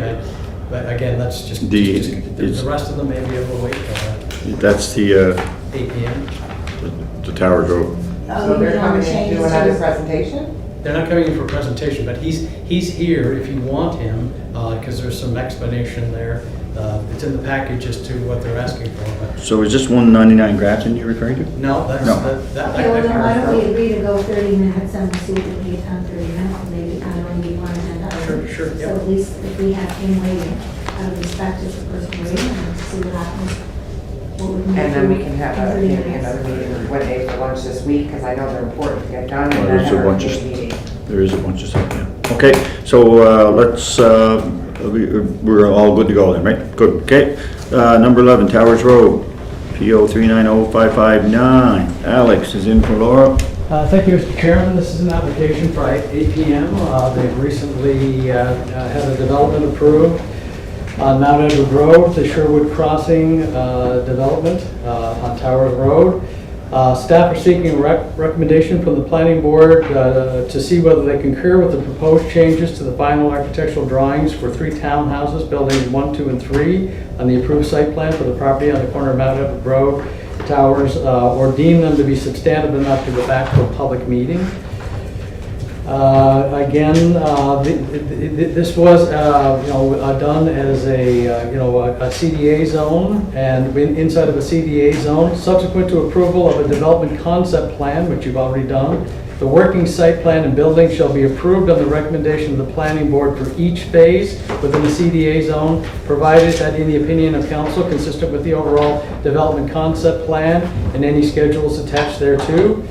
So staff have reviewed the working site plans that have been recently submitted with their building permit application, and it is consistent with the approved conceptual site plan that formed part of the development agreement. However, staff would note that there are some changes in the design and use of materials from the architectural drawings that have been submitted for building permit approval compared to the building design presented at the public meeting.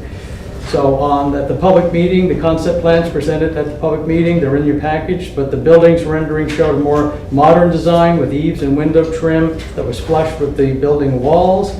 The exterior cladding consisted of a combination of vertical metal siding and horizontal vinyl siding with wood brick veneer on the first story. And the building articulation consisted of a staggered single and double style bump outs with gabled roofs. The bump outs included a facade with 2 garage doors and bump outs with single garage doors. The architectural plans recently submitted to our department, the renderings show a more traditional style with eaves and there's the site plan, so they're very similar. We have no issue with the 2 site plans. These were the original drawings or building designs that came in, and this is what's being proposed. So again, the plans that are up there are indicating the building renderings show a more traditional design with eaves and windows trim having a traditional 1.5 foot to 2 foot overhang. Exterior cladding consisting of a combination of brick veneer on townhouse units and horizontal vinyl siding on the other townhouse units. Each unit will either fully clad in brick or vinyl siding. Building articulation consisted of single bump outs with gabled roof along the full facade of the building. Each bump out has a single garage door. So as a result, staff are requesting the board review the drawings, provide direction and comment. Due to the difference between the architectural complex plans that were presented at the public meeting and the final architectural drawings that were submitted, staff need to determine if the board regards the drawings as being consistent with the overall development concept plan and associated schedules. And I would note that staff would highlight that there is no specific design criteria for development within the CDA zone. They weren't required to produce something, that was their proposal that they brought with the public. Building design and site layout is approved through the presentation of the concept plans at the public meeting, and further, the approved concept plans and designs are laid out in the development agreement. And the bylaw does allow for amendments to the development concept plan. The process for major amendments requires a public meeting, while minor amendments do not change the approved intent.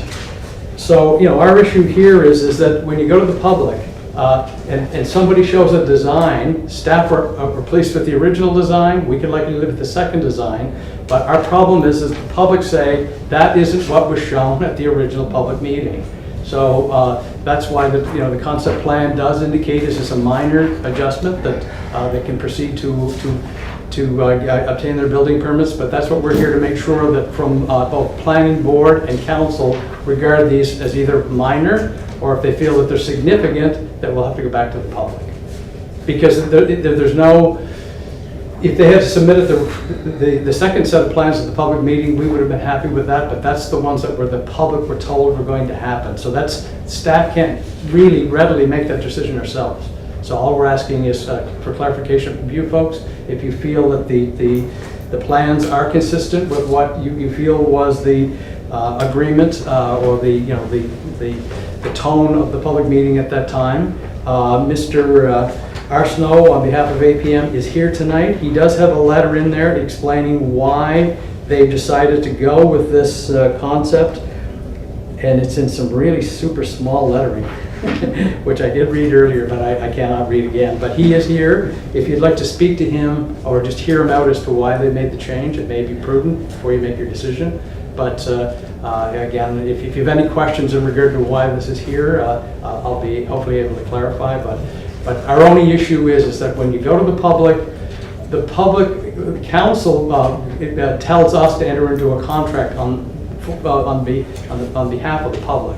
So there is a change here. We're just making sure that we're all on the same page, that the change is not so significant that we can just proceed, and that both planning board and council signs off on it. I just have a comment. What's the recommendation from staff? We're not planners, so we need a recommendation from. Well, we can live with either, because the fact is that there wasn't a design requirement here. They came forward with their plans, right? So they showed those original plans. But if it's hard for staff to tell if you're sitting home and you're home and you've gone to the public meeting, and then there's a change, and then you will come back to staff and say, well, how did things change? So we can live with either. I mean, because there wasn't a design criteria, but it was them themselves who submitted the plan, so they're making the change. So what have you done in the past when a situation like this happened? Well, it's usually the change isn't necessarily as substantive. I mean, this is sort of a whole redesign of those buildings, so it's usually that they tweak it. I mean, this is sort of on the edge of that, but we're just trying to determine, do you find that, the buildings that are up there now, if you were at the public meeting, that you expected that, and then that's what is going to get built. Councilor McCabe first. Yeah, my only concern, because it's kind of a hot topic right now anyway, it's Sherwood Crossing. It's like people are not even wanting Sherwood Crossing. So are we going to, I don't want the public confused thinking what they be coming to a public meeting for, because it is very, I like this design better than Yeah, it's more myself, but if I was looking at something, but I also don't want the public to have those questions. So which one's better? Well, we wouldn't be going to public consultation for anything except. Unless we We understand that, but would they? But that's, I mean, what are we going, if the public, if we didn't have the choice of the design and the developer just happened to have the pictures there, what are we achieving? I don't understand what we're achieving by consultation. Well, all it is that if it's significant changes, we would have to go to a public. If we consider this significant, then it would have to go back to a public consultation. But Alex just got through saying that this was they just added these pictures in for their own, they didn't have to add them. Well, no, they had to show as a part of the concept, that's what this wasn't required, that was, their onus was to sell this project to council and the public. Okay. That's what they sold it on, right? Oh, okay. So then they're asking for this change. I mean, because there's no design criteria for staff to say this one is better than that one, but our problem is that now it's this one, and people may like it better. I mean, but I'm not the design. Again, I just need some support from planning board and council that they concur with the layout of the site plan is fine on the project, but just that there's if somebody asks staff, well, who decided on that change, I need to get some direction from planning board and council. Well, I mean, I think they had to put something on paper at the time. I don't want to, like, I'm chair, so I don't want to try and sway anyone, but to me, it looks like an improvement. It may, you know, like, again. I'm not comfortable making that decision. No. Me either. Right, so if you want Mr. Arsenault to at least explain his rationale, it is in the fine print there. I think apologize. Or you can I think we explain better the have a public meeting. meeting, even if you Oh, can't. sorry, just, I forgot. Yes. I guess I was just wondering, like what happens if it goes to a public meeting and then like the public says, oh, we don't like this one? Like it's not really, I guess, their place to comment on. Well, it's because everything else, I think Counselor, you know, is right in that the people are going to think that this is all wide open again. It's just on the design criteria, but it's a difficult thing when you change, when after you go to the public meeting and you tell somebody what they want. Maybe nobody has any concern, I don't really know, but the reality of my phone rings, somebody says, why don't these look, I've got the diagrams from the public meeting, they've changed, I just need to make sure that we're all on the same page, that the changes are neutral or positive. Yeah, I mean, again, I think it's kind of hard to comment on that either way, I think, but if you, like, I think if you were asking me if those two looked the same, I would have to say that they don't. Like, I don't think I'd recognize this from the previous pictures. Right, so this one's a little bit different, because usually some of them are so subtle. Every time, as an architect, you know that, you have a concept, and then when you go to the actual detailed plans, windows change marginally because you get into the detailed plans, but these are two different designs, right? And I'm not commenting one way or the other, so one's better than the other, but that's the predicament, and we get that a lot, or I get that a lot. That's not what we saw at the public meeting, so I need to get some concurrence there. I just don't, like, I mean, no, they're not the same, but so what outcome comes from the public meeting? What happens if you have 100 people come and say, these aren't the same, and they're not, but I'm confused. Right, well, but again, the point though is that you come to the public and you show the public what your plans are, which they did, and that's what they did here. So that's fine. They weren't required to do that. They weren't working off any template. That was what they thought was what they wanted to market and sell. So now they've changed that, and I think Mr. Arsenault. I think their billboard has this on it though. If you go down Towers Road, And, this is the picture that's on their billboard. But there's no change in significant Right, numbers, the rest of it, the site plan is fine. Footprint's the same, everything else is the same. So it's just a matter of, if you feel that this is minor, then we're all fine, and we'll go off to council and with a recommendation that staff and the planning board recognize that this is a minor change, and they're prepared to support it without going to a public hearing. Question here, Brian. Just a comment, I guess. I mean, I kind of fluctuate back and forth between the importance of being transparent with the public and then the potential of raising issues around maybe that are not terribly related, like traffic and the whole Ash Drive thing. But I guess at the end of the day, we have to ask ourselves, are we comfortable wearing this decision if we don't go back to the public? Because if we don't go back to the public and we make the recommendation, and it's the planning committee and council that are going to wear it. So, But I guess the other side is, what do we get ourselves into when we go back to the public? It will be somewhat confusing to go back to the public, to try to narrow the scope of the application just to this only. I mean, we can do that if you so desire, but again. I mean, it looks nice. I like this new design too. I think most people would like it. Right. So again, I think that's all we're asking this evening, is that the fact is it's changed. Staff we make decisions every day, rightly or wrongly, but this, this isn't our decision. We didn't submit the plans to the public. The answer could be the same on this. The design, it didn't require design review here. Right. It didn't require plans at that initial meeting, so I don't even know why it's coming to council. Well, or planning board. Well, because it's in you cannot significantly change your concept plan from the public meeting. And that's up to you folks. Do you think this is a significant change? Well, you're the planner, you should be telling us whether it's significant or not. But the reality is that you're the ones that responded to the public. You were there for the public meeting. You knew, if you don't recollect it, the public had a huge issue with the design. But he also wasn't required to have plans at that meeting. Well, no, you need plans for the. Plans, but you could, Right. I mean, Right, it was right. original, the first, this is what we're looking at doing. Right.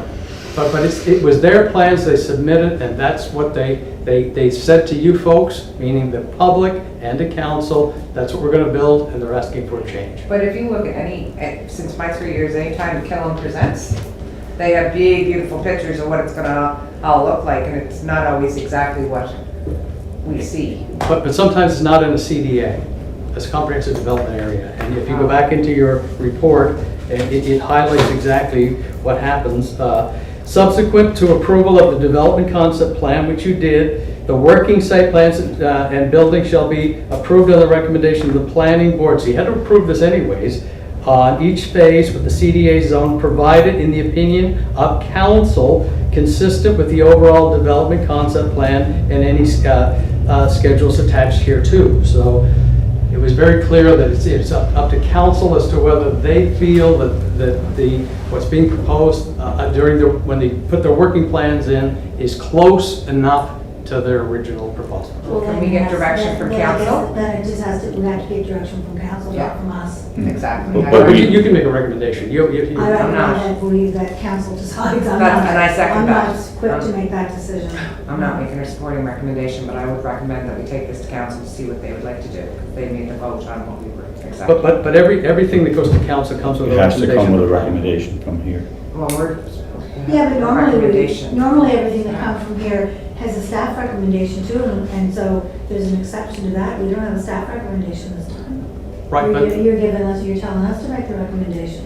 Right, but the point is that there's a subtlety here. The fact is, I'm okay with either, but the fact is that we went to a public meeting.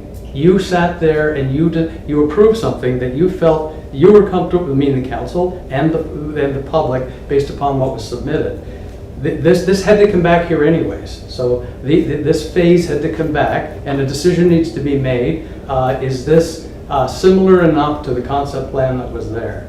I can live with either, Laurel can live with either, but we need your concurrence that you also agree that the design is similar enough to what was proposed at the time. Again, we're just making a recommendation. Right? That's right. Council will make the final I decision. recommend the council looks at this to decide if this is similar enough or not similar enough. I mean, I second that. I think. I don't think we have the right to comment on the design, and I don't really think the public should dictate what the design is either, but I do think this is different from the original. So if that's the question, then I would have to say I would say that it is different, and I think the public would probably think it was different as well. And you're an architect and I'm not. Yeah, but I'm not. No, not but from that's an good architectural recommendation from perspective. someone that's an architect, where I would just look back and go, yeah, I like that better. Yeah, Here's what I like. we don't dictate what the design is in this board, so I think. So, saying that, should we give the applicant? Yeah. I can bring. I think we should bring him in. Yeah. It doesn't really matter what I get done, the fact that it's different. No. But it's different. But they didn't have to show us I anything. wondered about that too. Why did you not go through design review? I could comment on this. That's right. There could be 5 more changes coming in. Comment on Right. this, you know what I mean? And why isn't it a design review? If there's a design issue. Well, it's not really a design issue. It's just this. Hello, Thurston. How are you? You're still with us? Right here. Good. You're doing Kane, you know me. Yeah. Just to bring a little common sense to it, we're not trying to go behind anyone's back. The public meeting was at a certain time and date in the world that was a little simpler than it is now. Material costs weren't as high. Living structures were different. We had an opportunity to buy a piece of land, and to do that we had to come up with a concept, and because it's zone CDA and it's a strategic area of the city, and come up with a concept quite frankly on the spot very quickly, because again they only give you so many months on a contractual agreement with real estate, and that's what we did. It went through the process. There's, just like everything, there was some negative comments, there was some positive comments. Housing, obviously, we're creating it, and we're creating it in a key area, not out in East Royalty or anything. So between that time and now, things have changed, the market's changed, we've talked to people. A lot of from what we're hearing is that it's possibly a little too on the modern side for Sherwood, so we said, hey, why not at this point, since we haven't quite got there, let's make that change. It's a positive one for it. And that's what we did. We added a little more traditional style. We scaled them back a little bit, but that's here nor there. We were approved for a townhouse development, and that's what we're providing. Design's a very subjective thing. You're gonna ask 5 people, and they're all gonna have different opinions.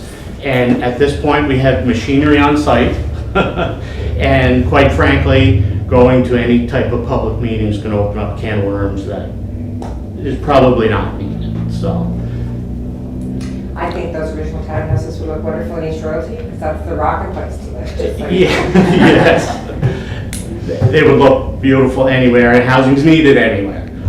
But again, this is a key area, hence the CDA zoning, but hence the reason why it needs to get off the ground and get moving along. So we have the gentleman here. Do we have any questions? Now will be the time. We don't know the questions to ask, that's the problem. Yeah. If we, I'm not, like, I think I'm with Councillor Yankoff. I think there's enough ambiguity in the bylaws and the official plan, and that's why they're created. They seem to have that ambiguity where one person can say one thing and another says another thing. And that's what's happening. Nowhere in your policies does it say you have to go to a public meeting and you have to build and design what was provided at that public meeting. Am I correct there?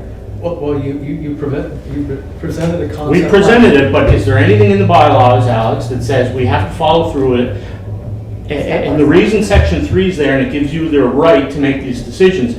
If I were coming to you and we were doing something of lower quality, right, I'd have no problem coming in here and falling on the sword that, we possibly made a wrong decision initially. But we're coming in here with a better product for the neighborhood. And that's just our feeling for it, and that's why we proceeded that way. And we really didn't think we were doing it. I didn't think we'd have to go back. We'd be in this situation. I don't know why we're here. Because again, like I said, we proposed 36 quality townhouse units, and we're providing 36 quality townhouse units. And I'm sure, I think everyone's conscience would say that's the case. Okay, no other questions? We're good.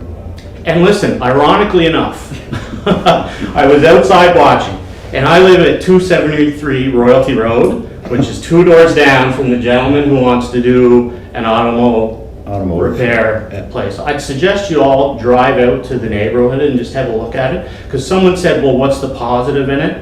The positive, someone's going to earn a living and have a career, and he's not negatively going to impact the neighborhood. He really isn't. It may be zoned a low-density R1 residential area, but it's a very sporadic area. There's a home here, there's a home there, and there's a... You want to get on it. Thank you very much. Cut that off quick. This is a tricky one, because Rosemary had a good point. I mean, this decision, I don't feel comfortable. I mean, I guess I feel comfortable with a recommendation, but this is so different than the normal process, because the normal process, staff gives us a recommendation, and then we can decide whether or not we accept that recommendation or not, and take it to council. But this time, you're putting it all on us to make a recommendation.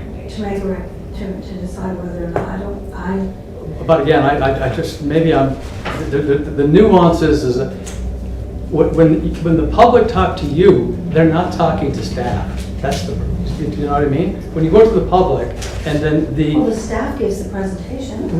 Right, but the fact is, on these judgment calls, that when they're submitted, whether it's this or any other one, we prepare the development agreement on behalf of council. So we've done all of that, and they were required to build the previous proposal.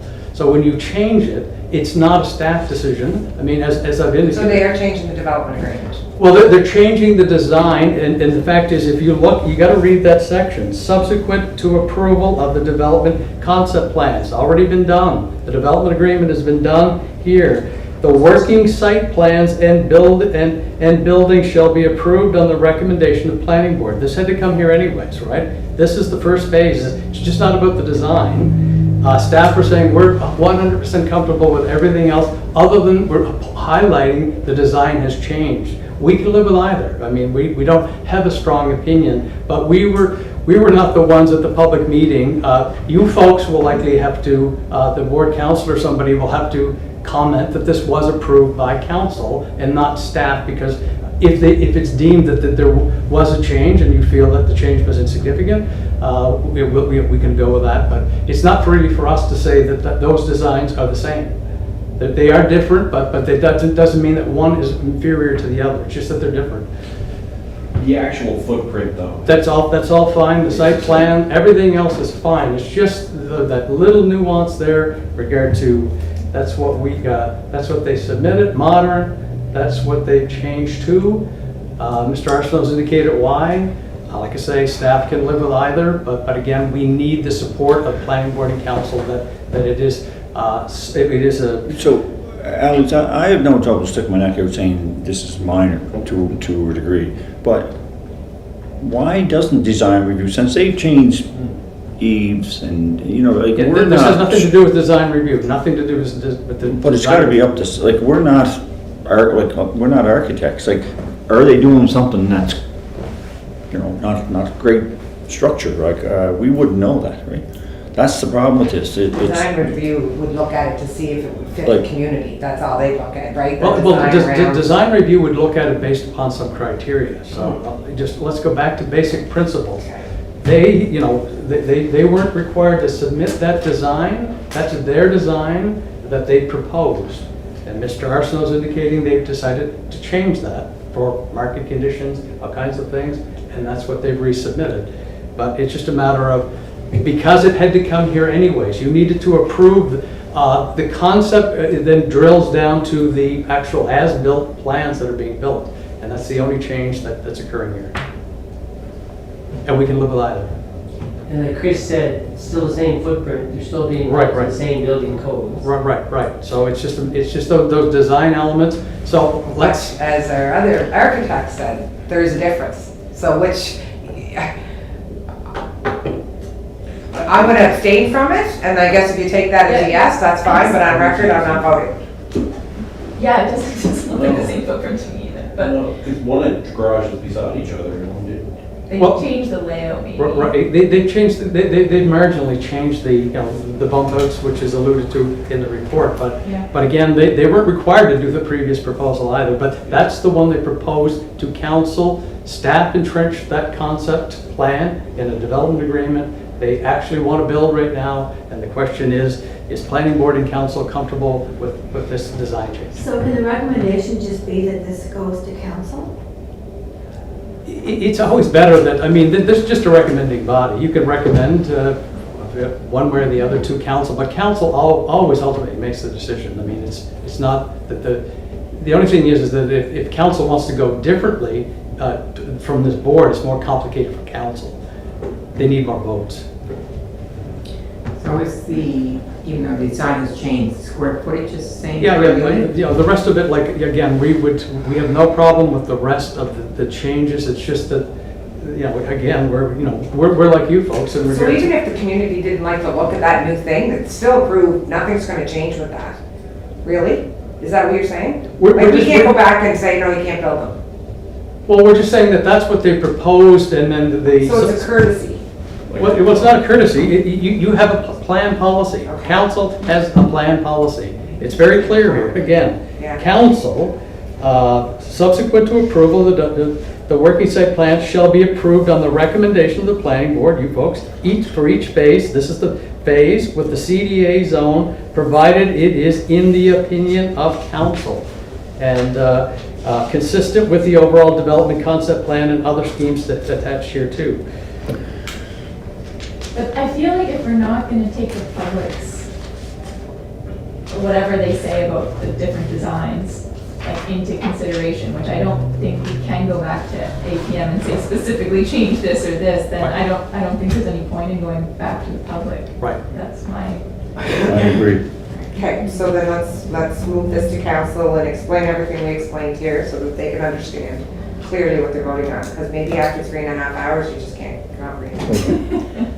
Just a question, is there another way to inform the public without a public meeting? So could you put a notice in the Guardian or just like for information, not for consultation? Unfortunately, we deal in black, FYI? we only deal in black and white. The public either want to be informed about things they have to be informed with. There's not really a mechanism for halfway in between, because you do halfway in between, they're gonna say, it's just gonna complicate things. I mean, this doesn't have to be complicated, I agree.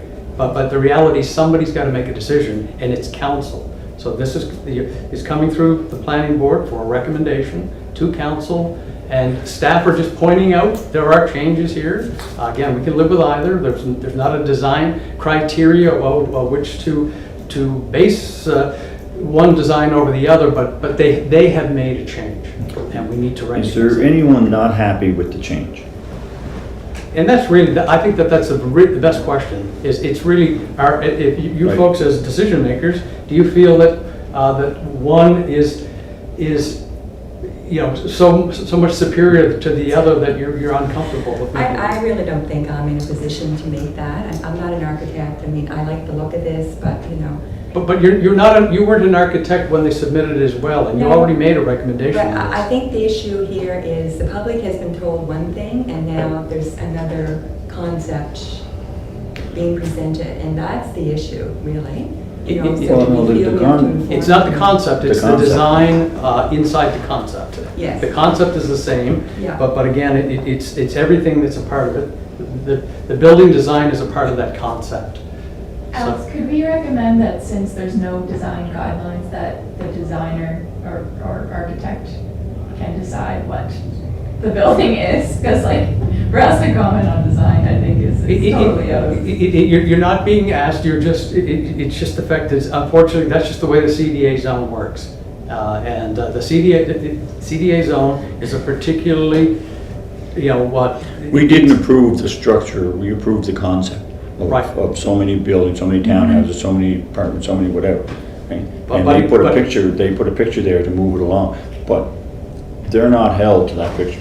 Well, they are somewhat held to the picture, because that's what they showed the public. Yes, They're asking for a change. There could have been subtle changes to that, it would have been a lot easier, but it's just that you can see why staff brought this here, because if somebody looked at the two pictures, they're gonna say, well, somebody made a change, and if they read that section back to us as staff, well, did council approve this? And we have to say yes or no. Well, then if that's the case, then I think we should make a motion to say that this is extensive, and let council make a decision. That's up to you folks, whatever. That's the recommendation from here, would be that this is extensive.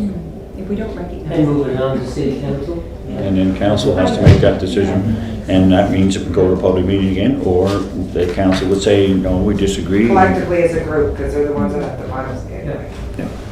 So, if somebody want to make that, do we need a motion for that? You do We need do. a motion, yeah. Okay, so I'll need a motion to say that this is an extensive change, and that we recommend the council to make the decision. Well, it would be to go to public hearing on this. Which would be go to a public, if you say extensive, it means going to a public hearing.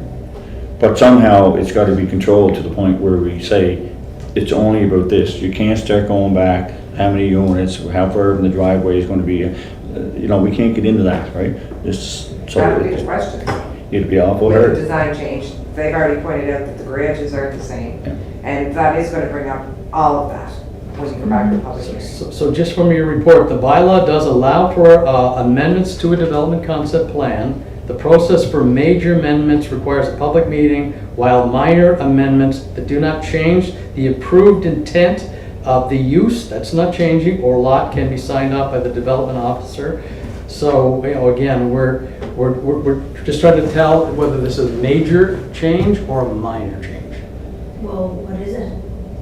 Well, again, it's just an interpretation. I mean, like I say, we can live with either.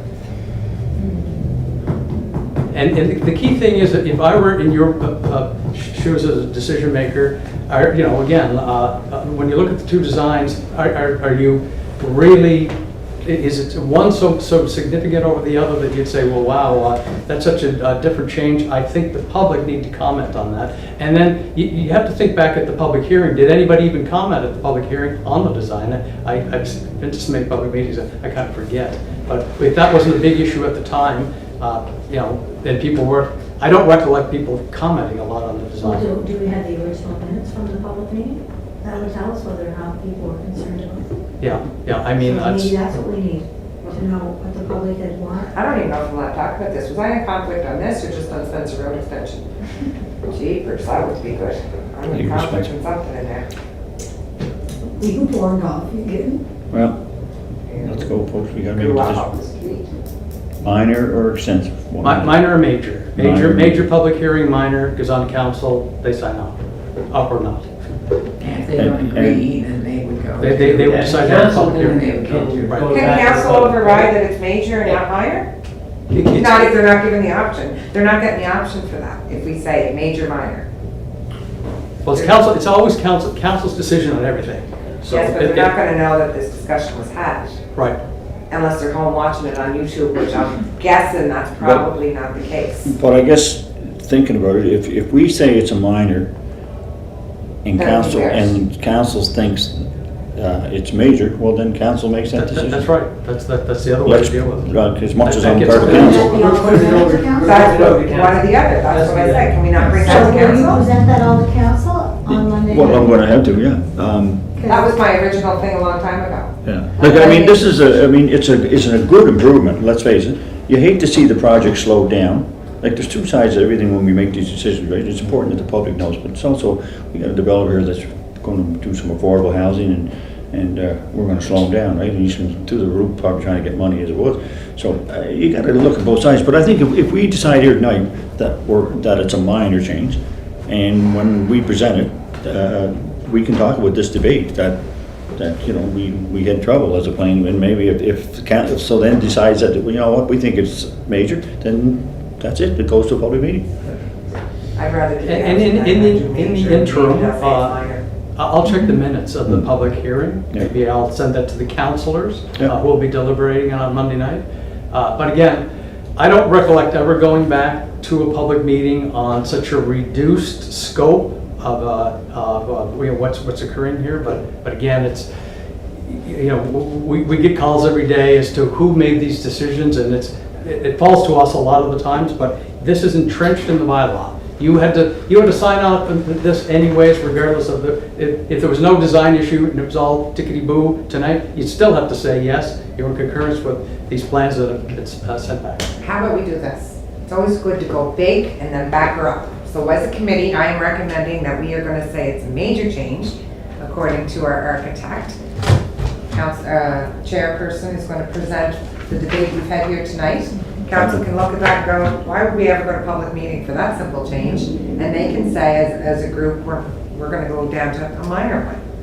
That's what I'd like to propose. So I propose that we go major, because I'm not comfortable. But just a minute, but now you're putting the emphasis on yourself. For what? By making you're making a major decision now by saying it's extensive.